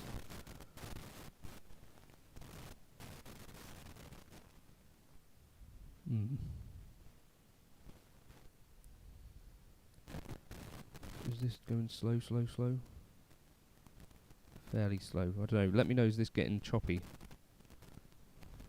Like for 2 seconds. We're okay, are we? Coast to 11 PM here. It's 10 to 10. Realise we've met at the gig the day before. The Tim Miller course, the 212 course, is great on TrueFire. Not that we need to talk about it, but genuinely, they are a sponsor. But yeah. LA Guitar says, don't all overdrive pedals really sound similar? Yes, and also, I generally tend to be looking for the same thing. It's an interesting one. Yeah.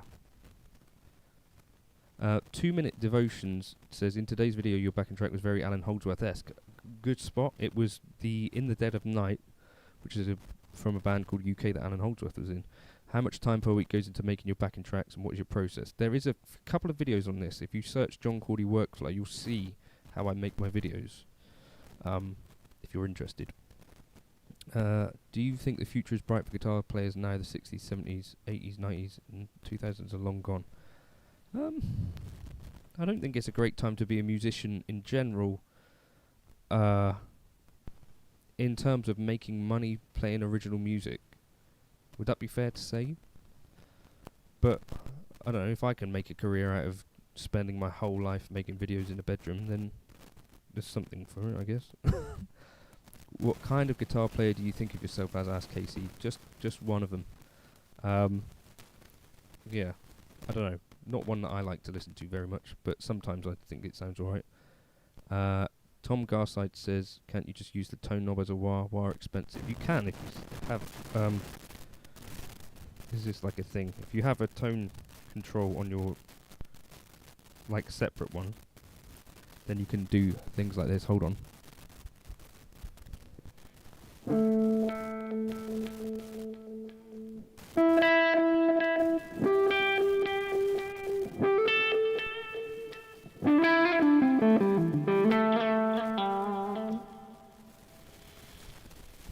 So Thomas is onto something there. If you have a guitar which has like separate volume, tone things going on, then yeah, you can set one to be lower and the other to be higher, and then switch between the two quickly.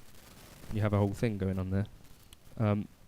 JT says UAD, Enigmatic, or Friedman IRX for live gigs. I would say for live gigs, in my opinion, the IRX might be more suitable, given that it has MIDI capability. The UAD Enigmatic you could use if you're just using it as like a pedal platform. I did use it on one gig. It's perfectly decent. I would personally go for the IRX in that particular circumstance, I think. Florian asks, I remember you saying you do front of house sound sometimes on gigs as well. Yeah, most of my gigs. How do you manage this while playing at the same time? You just do sound check together. If you're playing with the same band most of the time, it can be quite a cool thing. So yeah. So basically I set up with a wireless, and then walk out to the front of the house, play, listen, think, does this sound like a band, and then make some adjustments. LA Guitar says Boss IR2 slays the Friedman IRX. Boss IR2 I think is a little bit underrated and quite cool, but doesn't have that MIDI. Does it have some MIDI in there? I don't think it does. Can't remember. Casey Clark says, do you ever really enjoy your own play? I do enjoy playing, which is a different thing to enjoying your playing, isn't it? But if you enjoy playing, that's like the main thing, I think, and people tend to. Dave says, if you don't enjoy your own playing, then why do it? What I mean is, like, enjoy listening to your own playing. Why is that doing that?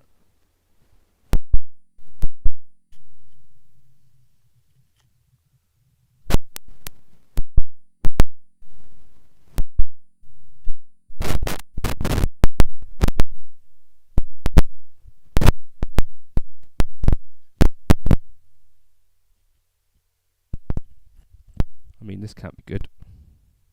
Can it? Is this really noisy now? People don't remember what you played, they remember how you made them feel. Yeah.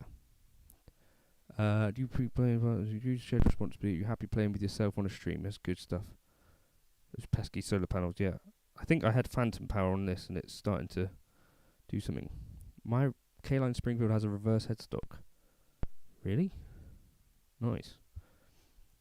New XLR cable next go round. I think it's because I had phantom power on, but yeah, stand as well. LA Guitar, why does the IR2 beat the tubes in the Friedman? It's a question only LA Guitar can answer. Right, anyone want me to play any guitar? Tell me to shut up or stop the stream. Let me know. I was hoping he was going to play this one. I also do front of house in the band, but sometimes I get paranoid. I think I've watched enough other bands to know that other people can do a worse job than me. Do you know what I mean?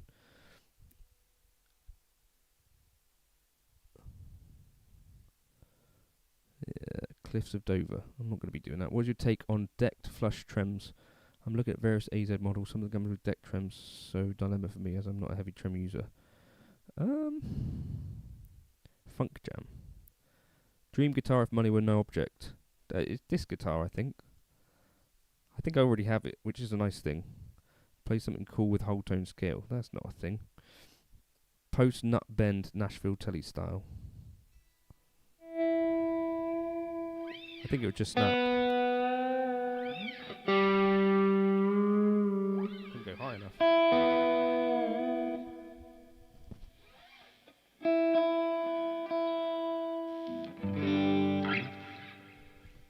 David asks, have you seen John Damien's 3-note palette chart? No, I haven't. Play a Carlton tune. Do I know any properly? Henry asks, are there any pedals in particular good to pair with a stomp on a board that the stomp couldn't really nail on its own? I think a Blues driver, maybe the Boss JHS Angry Driver thing, like that. I can't chicken pick. But yeah, something like the Boss Angry Driver covers two pedals that are not in the Helix, so like a Blues Driver and a Marshall Governor type circuit. It's not a bad one. Or maybe something like a Kernan Ridge. Not a bad idea. I don't know. People can leave their other suggestions in chat if they've got any. I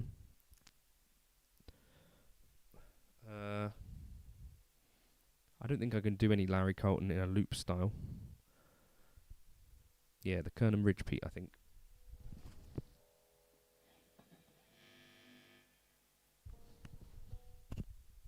Voss GX100, I think, is underrated. I don't know, Little Suede Shoes. How many hours of practice would one need to become Guthrie Govan? You couldn't do it. It's not possible. You just be yourself. And that probably take a lot of practice anyway to become, I don't know, recognisably decent. Whether you even get there at any point, I don't know. But yeah, there's no point really in trying to become Guthrie 2, I don't think. Guthrie 1, I think, is a polarising player in general. You know what I mean? Like, any time you see like a Guthrie video, you get a bunch of people that don't really connect with it. That's not me. I love his playing, but yeah. How would I improv over A7 sharp 9 flat 5? Says Thomas Garside. Well, what would that be?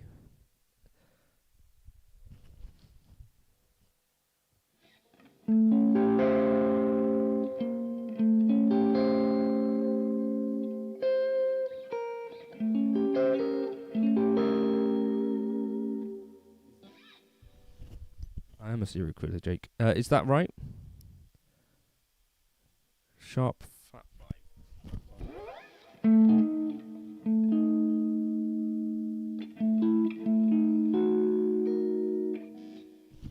I don't know. Spell out an A7 sharp 9 flat 5. I don't think of chords in that ways.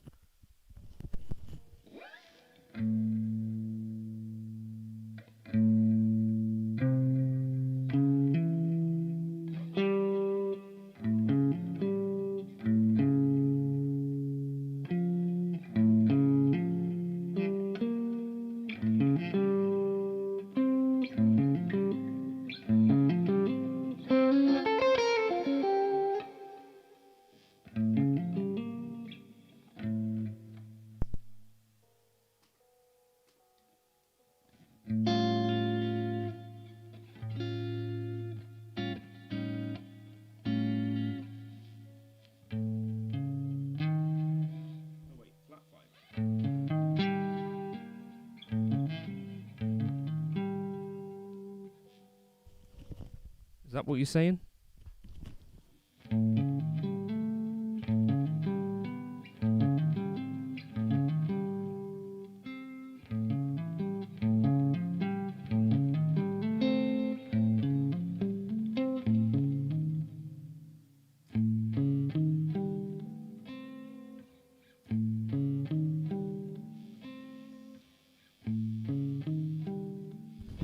Is that the basic sound?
I'd probably just play a old.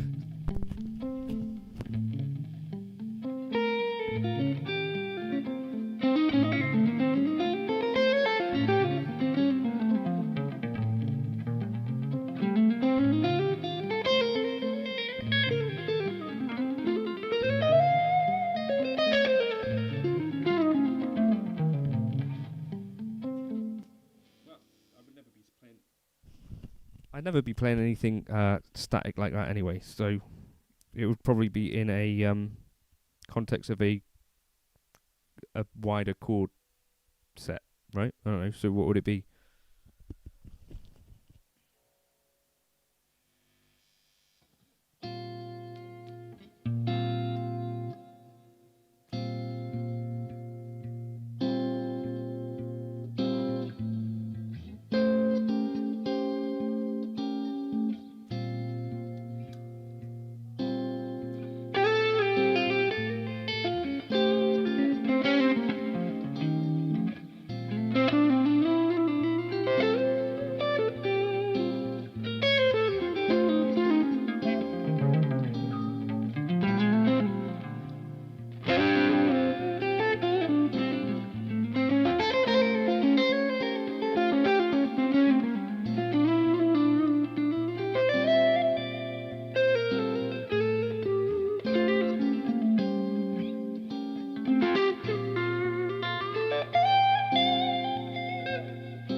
That sort of thing, maybe.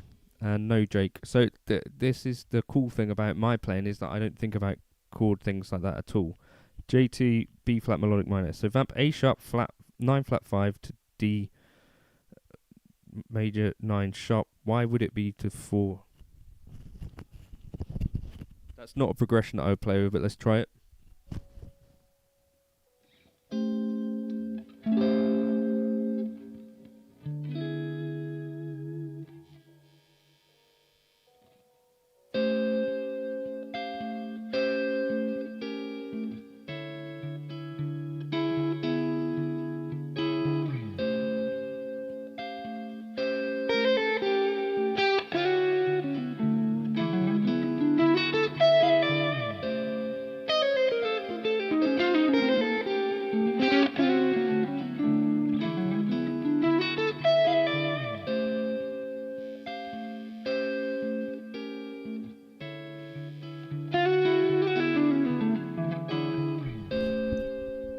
But yes, resolving to the sharp 11 is one of these jazz thingies that I don't think actually in theory, when you actually listen to like proper jazz standards, it doesn't tend to resolve to a sharp 11 often, does it? Unless it's like the end of the song. Yes, thank you very much for the 5 KC. Dave Van Even. Sorry, got there. But yeah, if you've got any other questions. Do you use the alt scale from the root, or do you think melodic minor starting from flat 9? Florian and I do the melodic minor. Does John even pay tax? Sometimes. Collier would do it. Exactly, Collier would. We saw him live. We saw how that ended. I actually went to see Collier with Jake earlier in the year. Do you think it's possible that too much focus on theory can interfere? Sorry, I just burped on the microphone. That is my bad. Hey, Chrissy. What's the square root of 3680? 7. Do you think it's possible that too much focus on theory can interfere with inspired playing? If it doesn't inspire you, then yes. Yeah, Jake's. So my friend Jake is the guy who has all the expensive gear that I borrow. It's quite fun. He'll only thank you coherently if it's over a Jim with the facts. Any guilty pleasures thrash riffs? Not really. 11 Secret Herbs and Spices. I remember that name from a long, long time ago. Friend, does he sell drugs? If he wants to, he can. My nickname is Cheeky. That's awful. Your sugar daddy. This is getting weird. This is what Lenny accuses me of. But yeah. What mixer do you use for gigs? I've got a Behringer X Air thing, but it's breaking. 325 double patch. 335 double patch. That's cool. Sometimes I play guitar. I hope it helps you play guitar more. That is the friend Jake Loosemore. Can he play? Yes, he can. He's an awesome player. Any idea how many pedals I own? 5 years ago, yeah, exactly. You were here for like the original stuff, as well as the streams back when they were a thing. Hey, Daniel. Hope you're good. Jake, the one with the awesome Strat Plus you borrowed. No, the Strat Plus belonged to a different guy, older guy, who had a rental house in Exeter. I don't think he was there. Break down the theory of infant annihilator. I will do that, maybe on my other channel.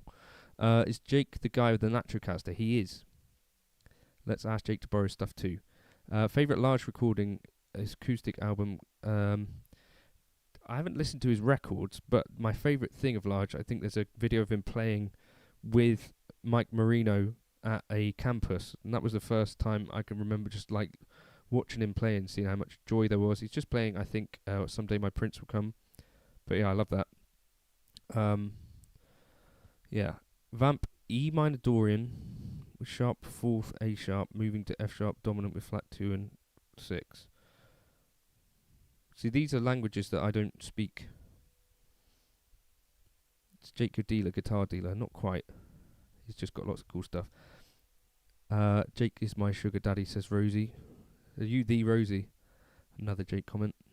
Are you more loose? Well, that's getting crass, isn't it? Favourite heavy metal band? That's a good question. Meshuggah, maybe? I used to really like them. Thoughts on 4th tuning? I've never tried it, Christian.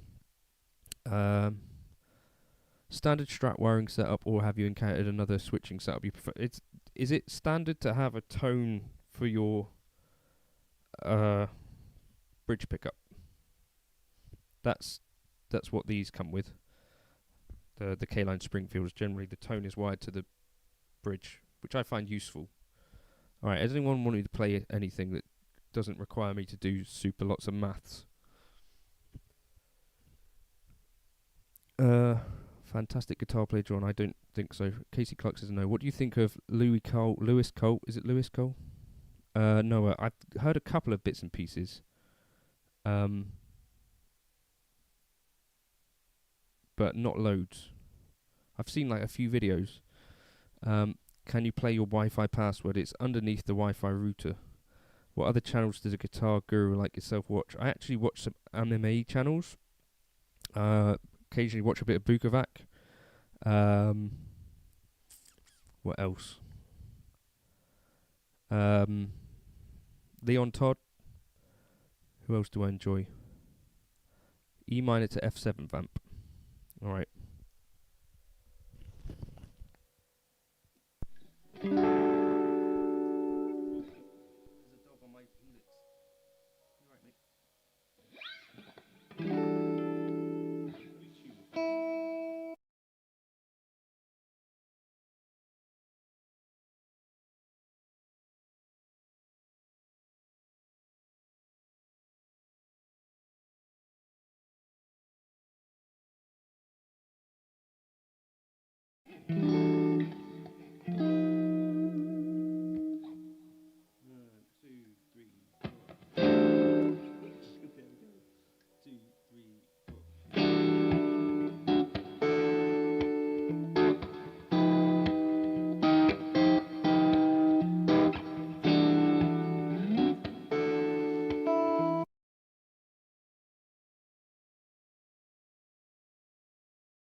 Right, let's try again.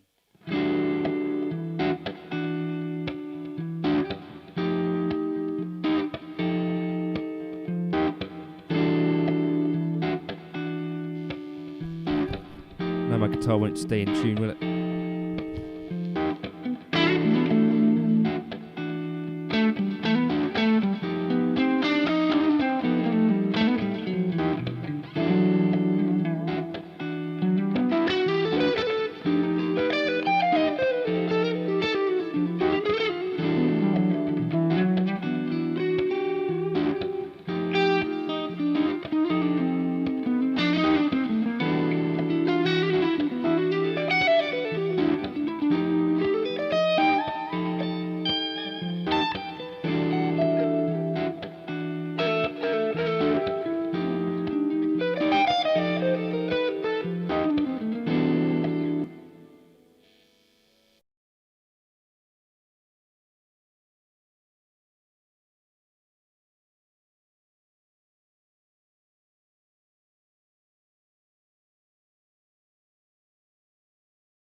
Oh, I've got the mute.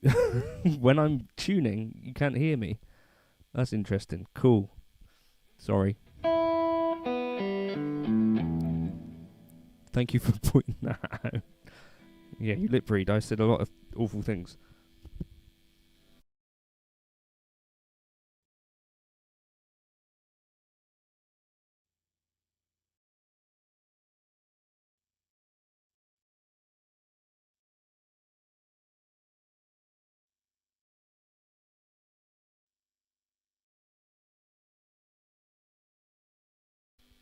Well, anyway.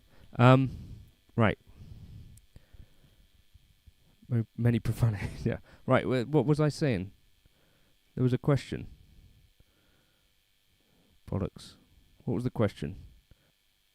Oh, Toemaster Pros. Yes, I've not got one anymore. Is it worth having every single... Oh my god.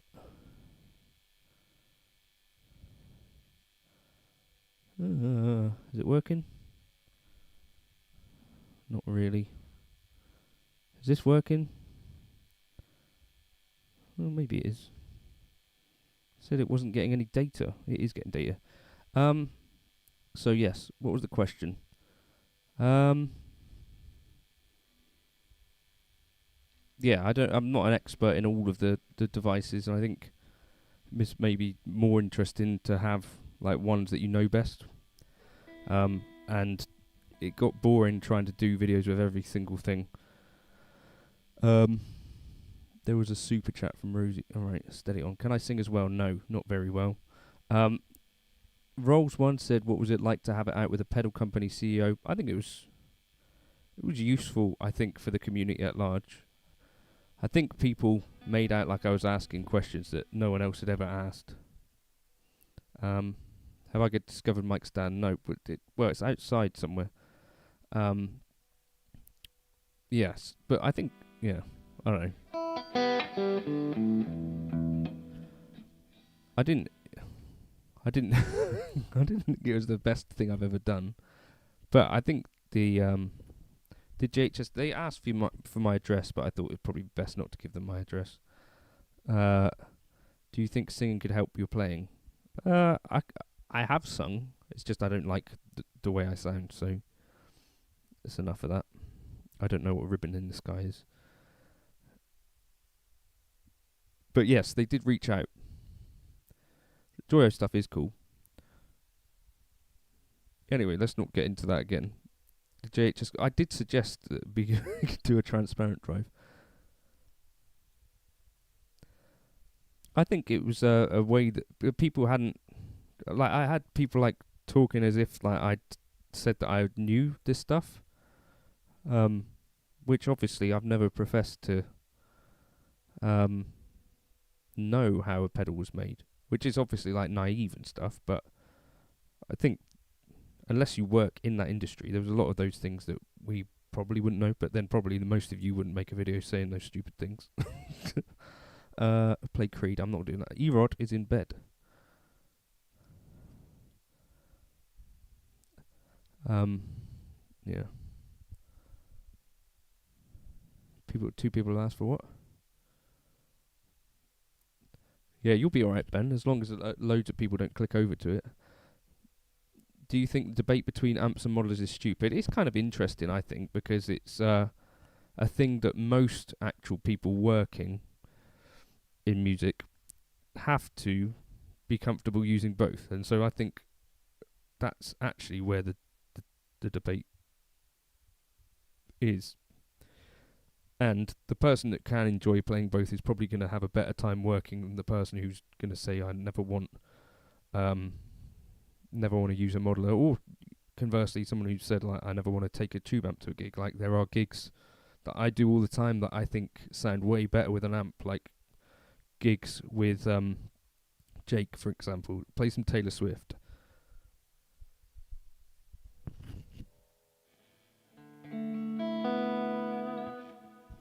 Let me tune my guitar.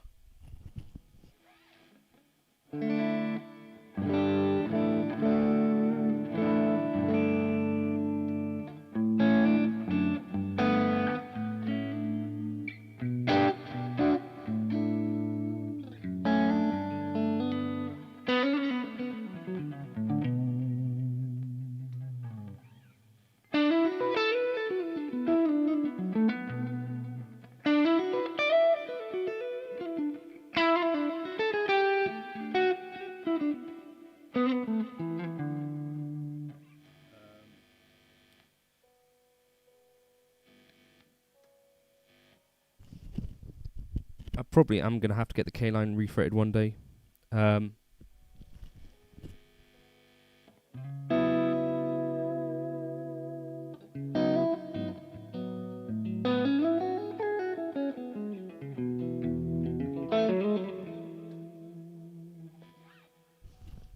What Taylor Swift do I even like? Would it be worthwhile for me to profile the FM3 Lone Star model on my Kemper? Sometimes Kemper profiles can come up pretty good. I've never tried the PRS S2 series. Still use Hawk picks? No, I only use these Black Ice now. How old am I? 35. It's a shame, innit? What guitar do you still wish you had complete what guitar skill mastery of? I don't know. Any of them would be nice, wouldn't it? Be good at anything would be good. Recording with a Modal at home is certainly a lot easier than mic and caps. I think so too. Yes, which Taylor Swift song?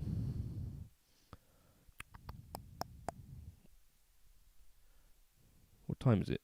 20 past 10. Takeaways from Bukovac. Cool things. Let's think of some.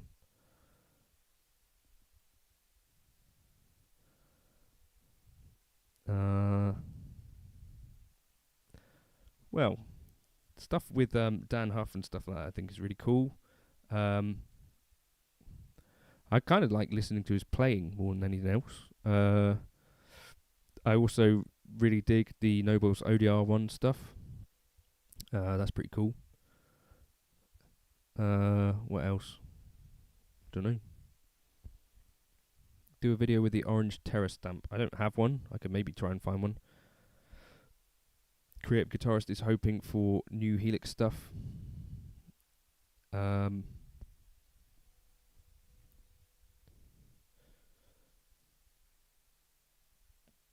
want to try out a Greer Lightning. What's it called? Lightning Speed? Is that what they're called? I don't know. VHTD50.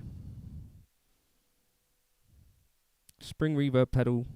Smaller budget. Are you going to go digital then? Lightspeed, that's the one. Play softer on a Strat. They kind of sound quite thick. Nano Cortex or Tonex captures. I kind of like the Tonex captures for having the sort of third-party stuff. Admittedly, I get it for free because I demo them. But yeah. See you, Jake. What age did you start to play piano? 5. Transition to guitar. I started playing guitar at 8, and by 14, I decided that I didn't want to do piano lessons anymore, and I wanted to play guitar more. Yeah, go and spend time with your girlfriend, Jake, you weirdo. Right, what am I doing? What am I doing? Taylor Swift.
It's probably my favourite Taylor Swift song. Or 15 is quite nice. No Talk Guitar Amp Plugins Reviews asks why not more NAM player on my channel. Well, I don't have one. So that's basically the only reason. I just kind of use the stuff that I use and then demo some stuff. Do I toy around on bass as well? I did just try to focus on the guitar. Yeah, I did a few bass gigs when I was gigging more before COVID. TC Hall of Fame's still great. Yep, that's cool. Good shout. The importance of grace notes, they are important for me. Taylor Swift, the drummer, yeah, frontman of Slipknot, Taylor, innit? Taylor Swift. Daniel, I quite like just using guitar pitched down an octave for bass on some tracks sometimes, or I use like synth bass generally, but guitar is the focus, yeah. If you want something rough from John's playing, I'm definitely him. What do you mean by rough? I have always thought about like some of the sort of more indie stuff, bits and pieces, or maybe like Frusciante and stuff like that. I'm a bit too soft, too soy for that, I guess you'd say. I use a C4 synth pedal to get the bass line out of the guitar, yeah. Unpack a bit more about how you approach chord melodies. Yeah, so the idea really, I can try and do them like in the moment, and that's a skill that has started to leave me as I don't get time to practice it so much. That was Taylor Swift's Dear John. But can I do it at the same time? But the idea is to start with the melody, start listening for the chords, and try and find a way to simply join them up. So I guess we'll take the middle eight of that tune, Dear John. So I happen to have a bit. Hey Steve, have you messaged Lee about that guitar? I did tell him that you're interested, so you need to tell him that you're interested. So take the melody. I happen to have a weird thing where I can hear like chords in my head from things, so this is probably a bit easier for me from doing this from being a kid than most people. But, add the bass line maybe first and think about it like that way.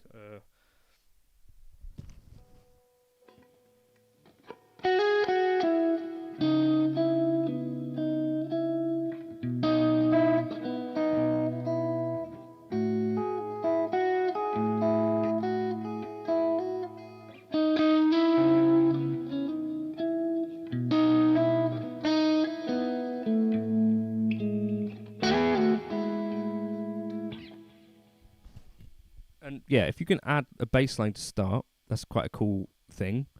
And then the more notes you add, obviously, the more difficult it gets. But I tend to have like grips that I go for. I've never been to NAMM, no, Daniel.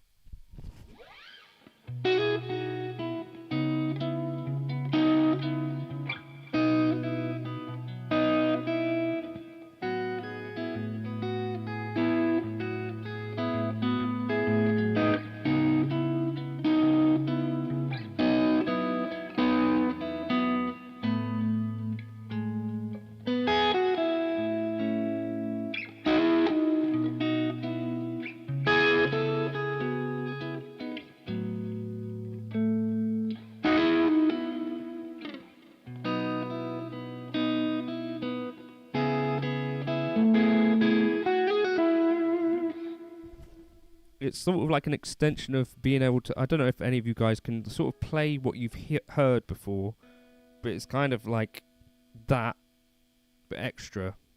Do you know what I mean? So you're also kind of playing the chords and trying to grab them at the same time. Can you play a bit of 8-gauge strings off your last album? Or I don't know what those are. I just gave random improvisations titles, so no. Also, we can't talk about your name, Jim. Will you go on Anderton's as a guest one day? Does that even happen these days? I think it does if you're a particularly large channel, but probably not for me. Tips for how to cook the perfect steak. I'm not a good cooker. Do you love playing guitar? Is that a serious question? Can you tell? Yeah, it's my favourite thing to do. I think that's one of the... I don't know how many of you guys have been here for very long, but that is the only reason really why I do YouTube videos, is so that I can play guitar. Which is kind of the whole point of the thing. I wanted to do something that would enable me to play guitar every day. So that's why I upload a video or two every day, and have done since like 2019. The only engine for that really is the fact that I really like playing guitar. Otherwise, I think I'd have probably lost interest a while ago. Probably. That makes sense? Wait, I've got a $10. Thank you so much, Alfred. I'm sorry, I'm trying to play and do stuff. I'm not thanking you all for your donations, which I really do appreciate. Like, you don't have to do that. How much time do I spend on this channel? But every day it's like my morning, basically, and then in the afternoon I look after the baby, and then, yeah. Because of your knowledge of note scales and your choice on what to play, how do you go back to just playing a solid rock solo lead? Is it too easy for you now? It's nothing about it is really easy. It's just you play, and hopefully something good comes out. But give me like what is a solid rock solo lead? Steve Cassidy, I remember last year there were whispers of an appearance on TPS. No, I don't think that's going to happen. They don't like people that are like modelling. Yeah. You do a lot of chord melodies towards the end. It seems improvised, maybe on video on how to do that. Well, I think that's just, yeah, I've spent years trying to do the jazz chord melody thing, and then it's just, yeah, ideas that come out of that. I'll just do a bit of that. Feel free to keep asking questions.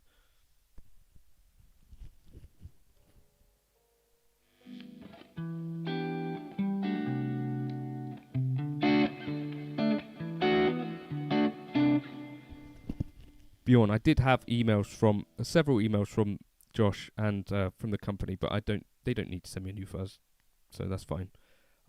They did offer, but I don't need one. Yes, living on a prayer. What? So if I was soloing over living on a prayer.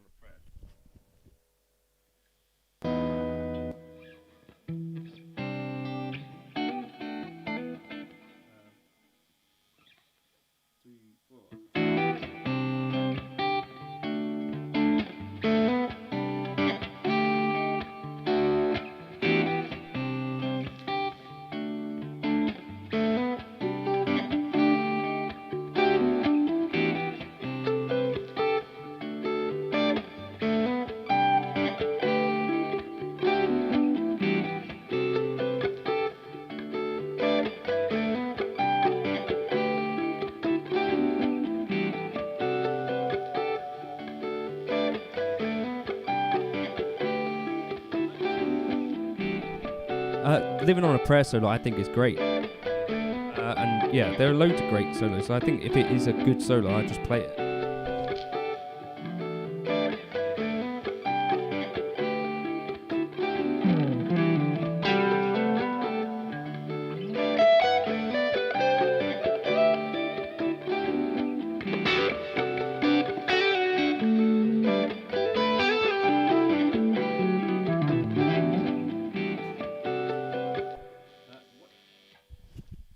I don't know Creed.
Is this Creed?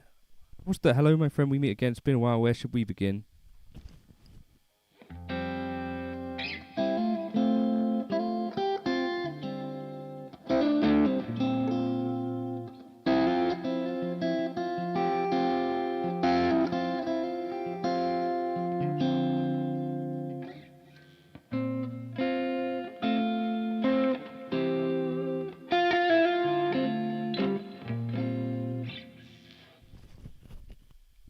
I used to play Creed as a kid, but I don't remember it particularly. Like, the songs don't play in my head anymore.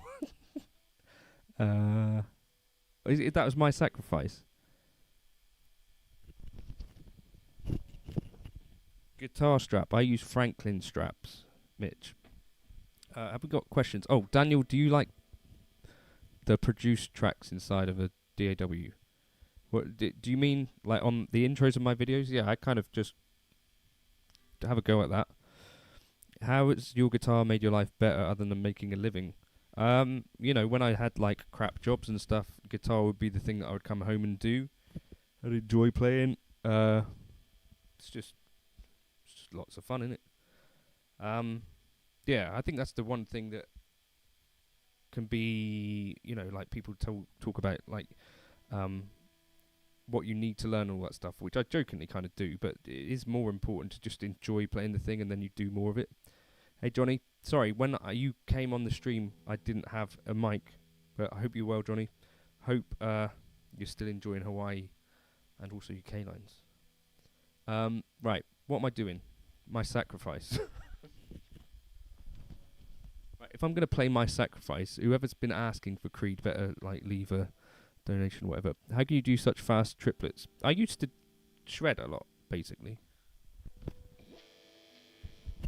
And actually, as a shredder, I think I'm pretty slow compared to like an actual shredder. It's just that a lot of what I'm doing is not shredding, so then the faster lines sort of are a bit surprising, I guess. But then if you see me play live, I play fast quite a lot. Willie says guitar has ruined how I listen to music. Now I'm always in analysis mode. Never just enjoy it. Jesse Johnson says, please don't play Creed. Okay, Jesse, you make a different suggestion if you want. Jesse doesn't want Creed. That's fair enough. I don't want Creed either. Wait, you retracted it? Oh, he deleted it. You can't do that, Jim. Right, Jim has gone mad with power. Do you ever get burnt out by playing too much guitar? No, I don't get to play as much guitar as I'd like anymore. So what you see is generally what I get to do. Is there a hack to play outside notes to make simple scales like a pentatonic scale sound a bit more jazzy? There are a couple, so let's just talk about it. What's the name of your band you play in? They're called Route 1. It's just a normal function band. It's nothing impressive. So here is one little hack if you want to play some jazzy stuff but with a pentatonic scale. So take your D minor and if you want to make this sound that you're playing, no, the group doesn't have original. If playing altered with this, so say you're playing over an A7,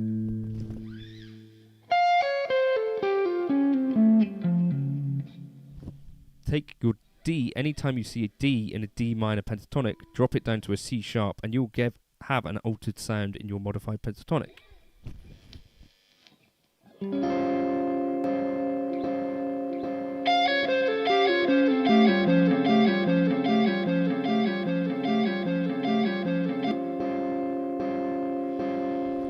Does that make sense?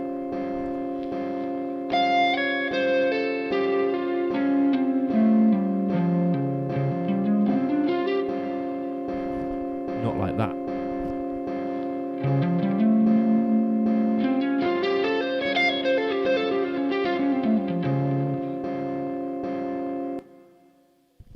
That's probably the best pentatonic thing to get some altered sounds into your playing. Do you have bad days where you don't want to pick up the guitar? If so, what's the longest break? I've never gone a day without playing guitar, except for when I went on holiday as a kid. That was playing over an A7.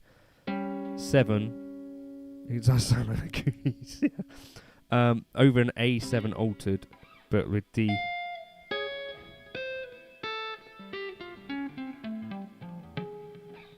So it's like if you're playing in D minor and then you saw a 5 on an A, you could not have to think about altered just by dropping the D down to a C sharp. No, I don't take breaks on guitar. I don't believe in them. They have lots of backing tracks to choose from on your Patreon. Couldn't see that many. Yeah, there are loads. If you filter by backing track, there's tons. Like 600. Like a lot.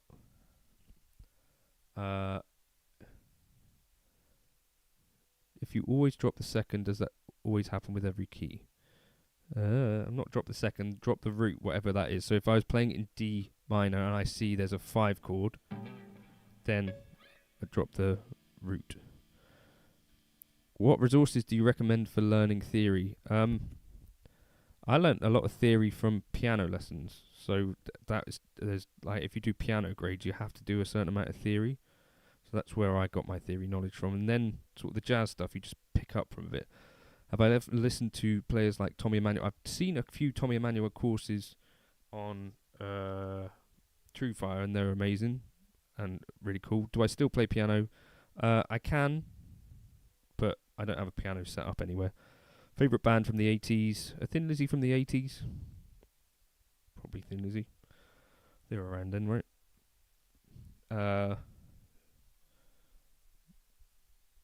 Here I Go Again by Whitesnake is pretty cool.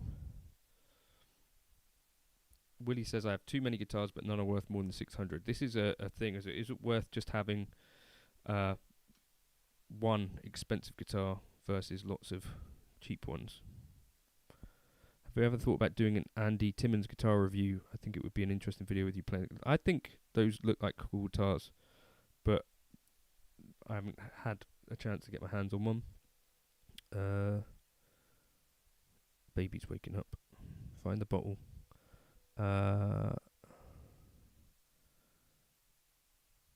Yeah, I think just start somewhere with this stuff, Dave.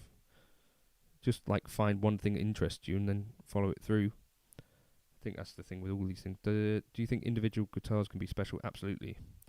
Do a Jack Thammarat Purple Rain rendition. Do Purple Rain. Thank you for your prolific YouTube video output. They are great. Sorry, Jeff, for all of the videos. Yeah, I think Lizzie 80s. I think maybe. Someone asked a question about Nuno. Steve, I've not particularly listened to much Nuno. Do a Jake Loosemore lip sync. What does that mean? Right, what was I trying to do? Purple Rain. No one needs to hear that, do they?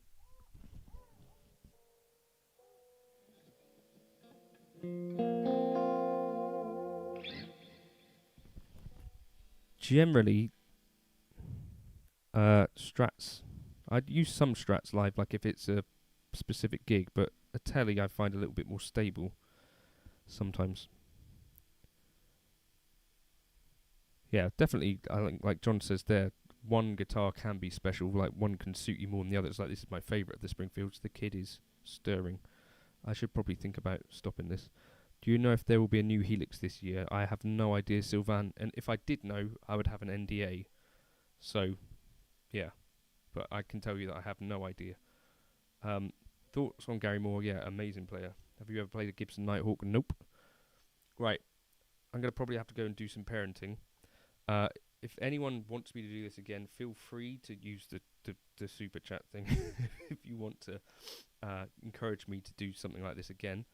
Don't feel obliged to do that. Thank you for stopping by. That's the kid going for it. Jazzy line hacks with hexatonic. It's a good idea. If anyone's got like requests on this sort of stuff that you think would make a good video, then do feel free. Mr. First, have I been on it for that long? But yeah, do feel free to send me an email if you've got ideas. That's probably the best way to find me. I don't get to read comments as much, so yeah, do feel free to email me. If this was worth doing again, leave a comment. Oh, she's found a bottle. We can carry on. Tangerine, cornflake and tangerine smoothie. Right, has anyone got anyone else? Well, maybe we've had enough. I don't know. You let me know. If anyone wants me to carry on, I can for a bit. We don't have to. Anyway, yes, next time I think maybe we should do this again, but I'll bring a mic stand. What's liminal? Thank you so much. I would love to see a video of incorporating harmonic minor or even Phrygian. Yeah, the thing is, I think there are better people that could do that than me. Do you know what I mean? I just think what I do is I don't naturally use those things too much. Like I used to when I was into Dream Theater, but it's not something that I particularly am drawn to in terms of a sound.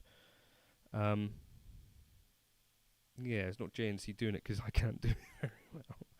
But like if I was playing over Old Love, something like that, then you might do a bit of it.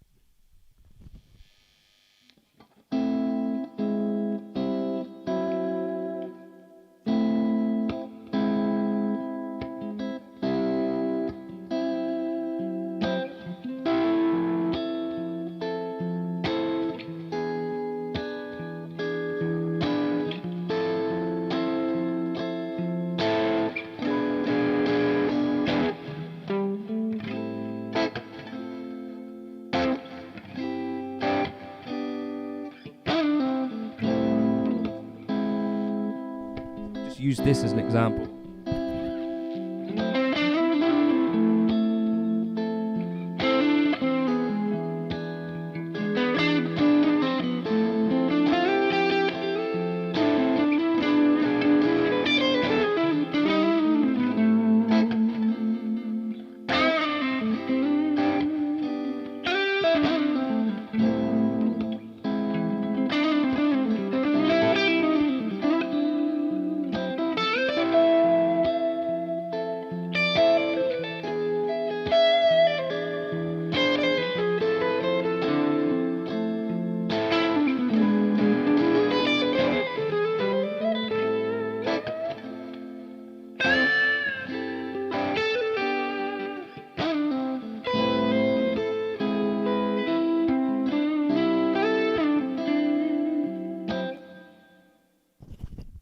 If it was that sort of thing, I'd be using a bit of harmonic minor. But in terms of like the Phrygian thing or anything like that, I wouldn't be doing that so much of. But let me think about that a second.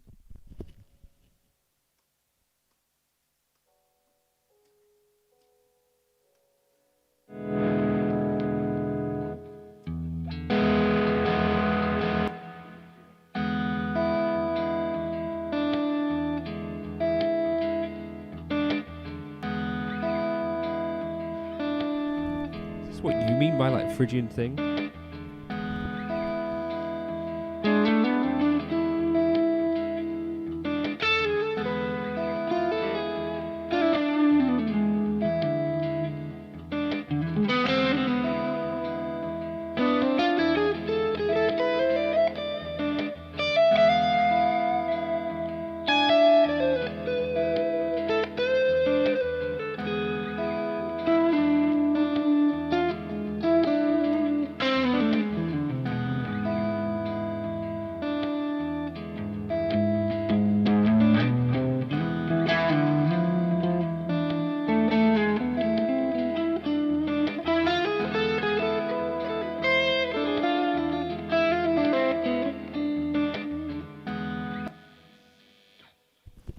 Yeah, I just don't think I'm very good at it. So I don't know.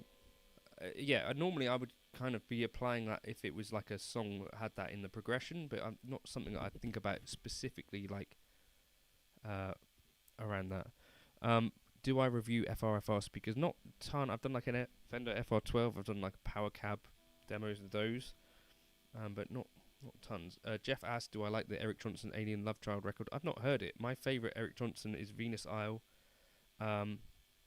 And I really like Your Sweet Eyes from Bloom, and I like a few bits from the one before, not Tones, is it Avia Musicom? But Venus Isle is totally my thing. That's where I'm at more. So, howdy from the Netherlands. Hi, Michael.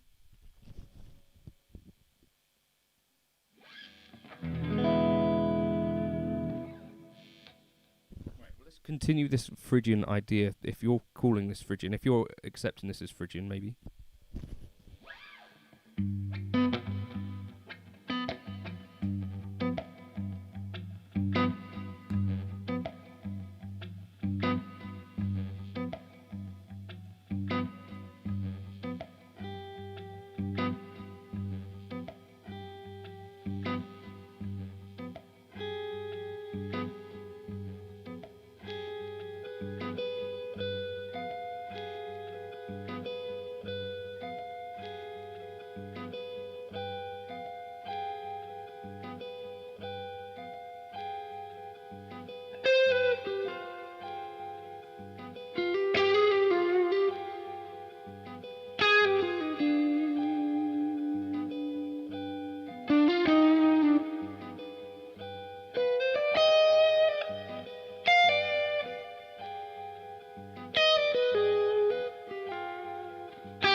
Other thing is that jazz has sort of made me forget a lot of the Phrygian stuff, because in jazz we use so much more often the melodic minor that is not so much what I'm used to.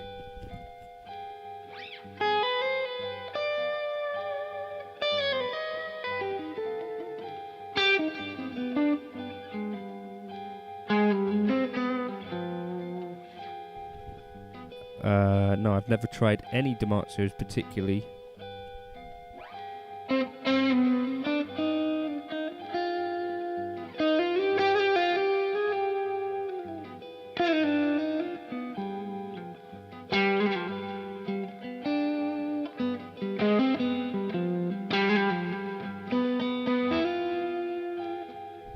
See you, Johnny. Hope you're well.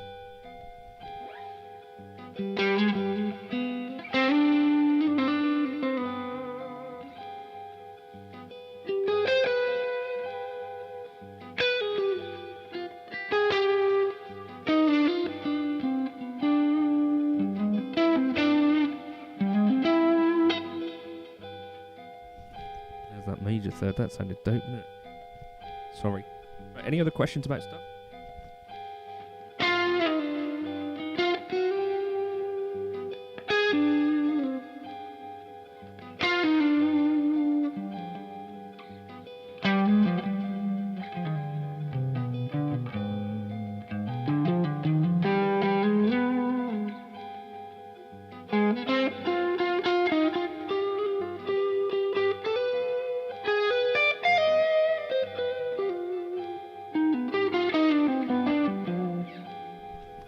Hey Dave, hope you're well. Brazil Bush Rocks. No, I do not.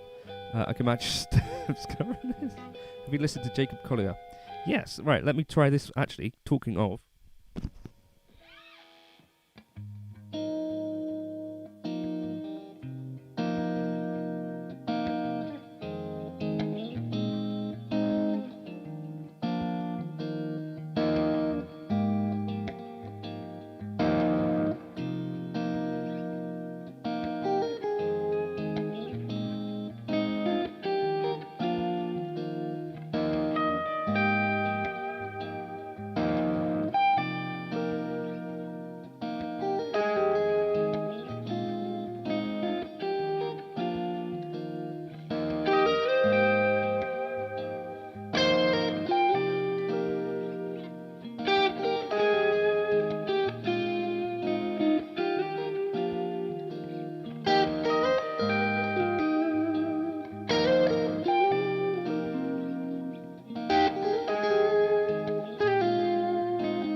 So yeah, a couple of Jacob Collier tunes that I really like. So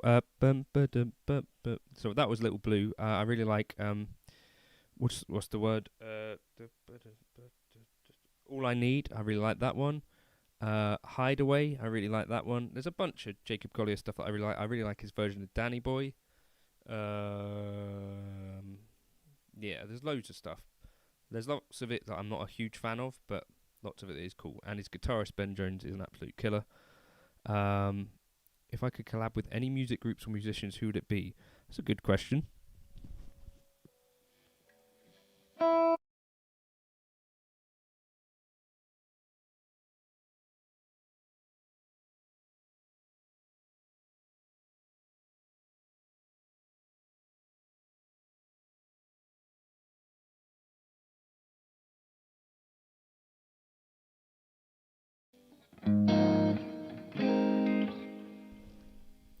I don't really know. Not really sure. Yeah, I was tuning my guitar, Daniel. It cuts out the mic. Who would I like to play with? Anyone who want to? But I don't think sort of beyond the stage of I imagine doing anything particularly cool. I think that ship has probably sailed. Do you know what I mean? I don't know. By the time you get to my age and living where I do, I'm happy playing with good friends. Um, you know, remember when Ben Jones was on Anderton's a few years? Incredible. He's awesome. You can find bits and pieces. Yeah, I'd like to play with anyone who would want to, but it's midnight over there, isn't it? It's 11. Favorite piece of gear from 2024. That was a good question. Favorite bit, maybe the Nobels ODR, but I don't think that really counts. The Origin Effects Deluxe was really cool. The Kernam Ridge was new for me then. I thought that was really cool. Anything specifically from 2024. Check out the tune Movin', Daniel. You'll probably dig that.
Someone asks, sorry, Dave, how would you compare the Nobles and the Analog Man King of Tone? I would say the Analog Man King of Tone is very much on the boost to overdrive side from my experience of it.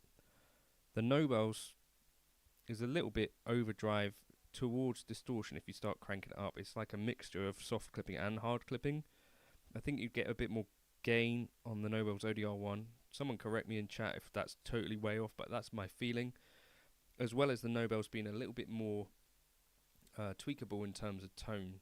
Like that Spectrum knob is actually quite an interesting one on the Nobles, whereas from my memory of what the Blues Breaker circuit kind of does, it's not as versatile, I would say. I don't know if any of you would agree with that in chat.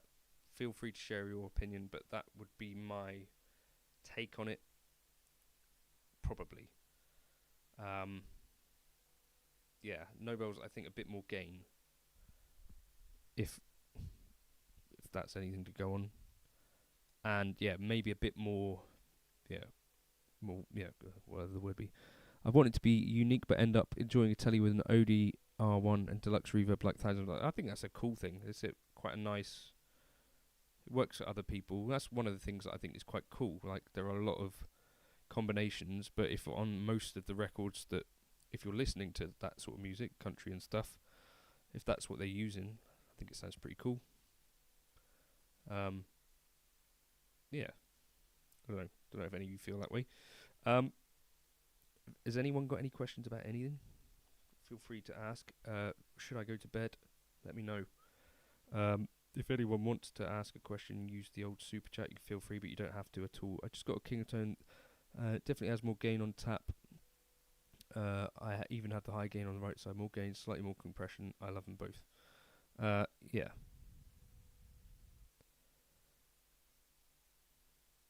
What are you using right now to transmit what you're playing? Just a Helix. The Helix floor is on the floor, and that's plugged straight into this laptop.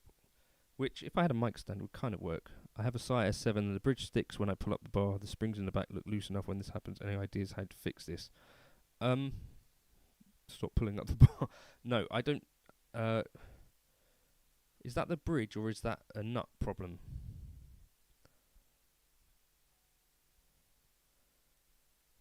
I don't know. I would take it to a tech maybe if you got one that. If the bridge sticks when you pull up the bar, I would suggest that maybe that is a nut thing, right? Where it's kind of. I don't know. Any ideas how to fix it? No, I would guess lubricating the nut or recutting a part of the nut. Have you ever stacked ODs with the ODR1? The ODR1 is a bit new to me. Nothing fits very well that I can find except a boost. My ODR1 has a basically. I would guess, Josh, that you might be playing with, what's the word? Humbuckers. It would be my assumption. I think without humbuckers, the ODR1 works really nicely with single coils. Things that stack well with it. Just an EQ pedal in front of it I found really inspiring. I just had a G7 EQ. I did that in a video the other day.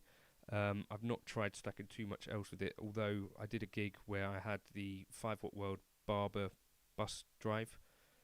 Yeah, like Chris said, boost ODR1 with an EQ. That's what I've been enjoying at home. And yeah, like a 5-watt World, which is sort of blues breakery, tube screamery, and the ODR1 into that I kind of liked.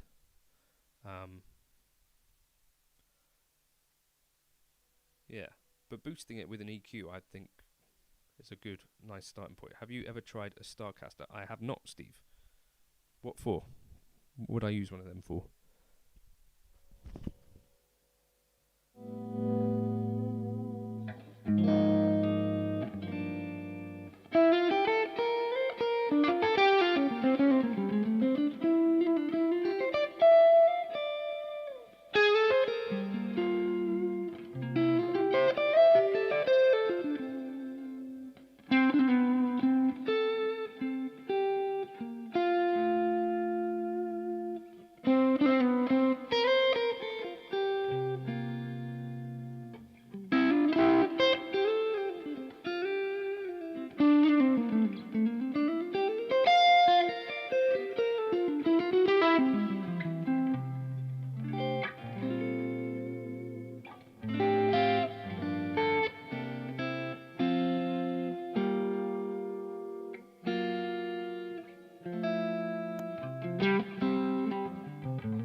Mark, what's the JHS Prestige based on? That sounds interesting. G7 is just pretty cool. Any thoughts on a preference between Helix, Fractal, Toemaster Pro, or high-end modelers? I'm sort of biased towards Fractal as I do videos for G66, so you shouldn't really take my opinion too much on that. Toemaster Pro I didn't really think was necessarily up there yet. I don't know, other people might have different opinions on that. I've not used it tons. So again, I'm not an expert on the Toemaster at all. Helix is what I use every day, without really too much affiliation with Line 6 or anything like that. David has 9 barber pedals. Should he get a therapist? No, you should get another. Barber pedals are great. And David seems to me to be a really decent chap from chatting to him for a bit. I've got some barber pedals that I need to do a video with. I haven't opened them yet, but it was something that I wanted to talk to him about before. But we'll see. This is starting to really tail off now, isn't it? I think my internet is bit the dust. Is that a word? Anyway, I hope... I don't know if anyone's still here at this point. We'll see. Do you have any videos about personal monitoring systems? No. Would you still recommend the U-Looper and AirStep? Yes. If you want a looper for them, that's a good way to go. HX not worth buying secondhand? Yes. Can you get good Fender tones on Helix? Yes. If you use the Fender Dripman, sounds amazing, which is in the bass amps. And they've just added a super reverb, which is pretty neat too. And I think, yeah. How much do you consciously think of theory as you play? Do you mostly think of shapes? It's quite a lot of shapes. It depends on what I'm playing, to be honest, whether I have to think about it at all.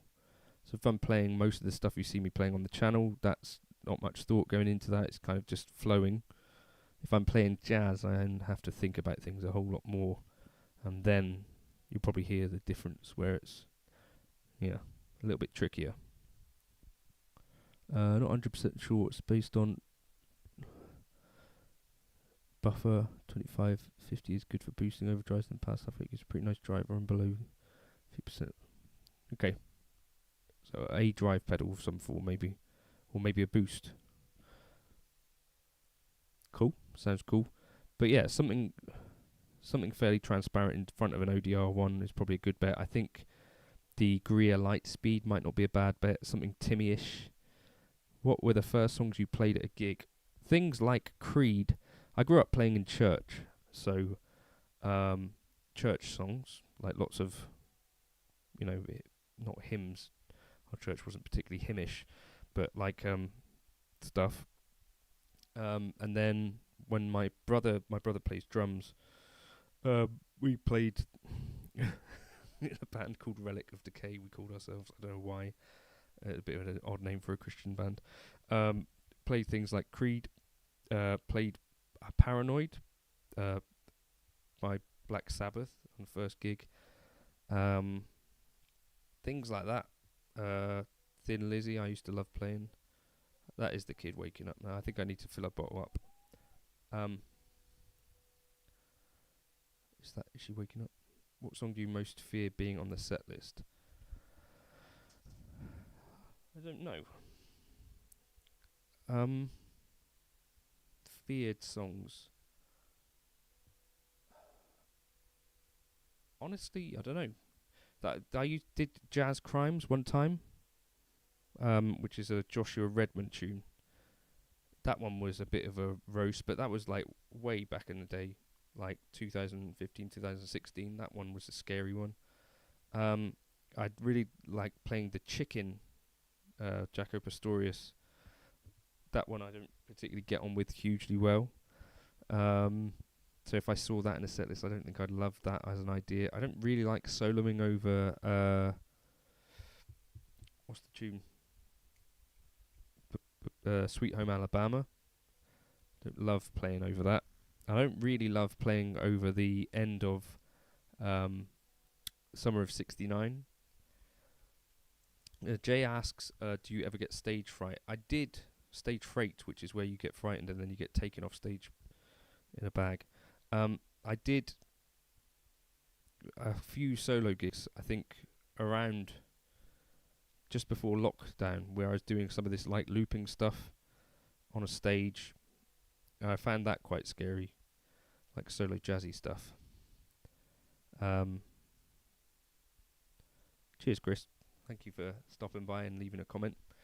Appreciate that. Do I like playing covers? Yeah, absolutely. I think this is the like a lot of guitar is about playing other people's music, right? So I think you have to get okay with it. Or you're playing quite a bit of music for less people. Do you know what I mean? Like where instrumental guitar, if it's just you and yourself, you're going to be playing to a small audience, or you could be playing someone else's music to a big audience. It's kind of how I think about it. And certainly, yeah, I quite like playing, big 80s covers to a band, a room of like rowdy single mums. At a wedding and that sort of stuff is kind of good fun. So yeah, covers are cool. Yeah, I think it's kind of, as a kid, I would have probably thought that that wasn't that cool, but actually, now that I do it, it's actually pretty good fun, and more fun than playing super serious music to a room of people who don't care. Yeah, we've all been overexposed to Creed. It was really weird. I was at a gig the other day, and someone was requesting it, and like these kids that were like 18. I was like, "Have you heard of Alter Bridge?" And they said no. I was like, "What do you mean? Have you ever begun solo in the wrong key?" Um, just started a song in wrong key the other day because I was tuned to E flat. Um, what genre do you like playing the most just for fun? Whatever genre you see me playing on the channel, I don't know what you would call it. Spaff, like elevator music, probably. I really like playing along to stuff like the 1975 and stuff like that. But all of what I do is kind of just for fun. Do you know what I mean? Where I should probably let these dogs out as well. Right. Let's I want to say thank you to you guys for stopping by. And no, there's no such thing as Creed Santa. Thanks for stopping by. I need to let the dogs out and also this kid. Yeah, if you want me to do more of these, then feel free to spam that super chat thing. But I think, yeah, any plans to release new solo material? Maybe. Jam band stuff, I don't know. In America, that's a different thing, right? That's like, the thingy. Right, calm down, dogs. Like what's the name? The band that John Mayer played with for a bit, the Grateful Dead, or Fish. I don't know if that sort of thing exists so much in the UK, so I'm not that familiar with it, to be honest. Right, I better go.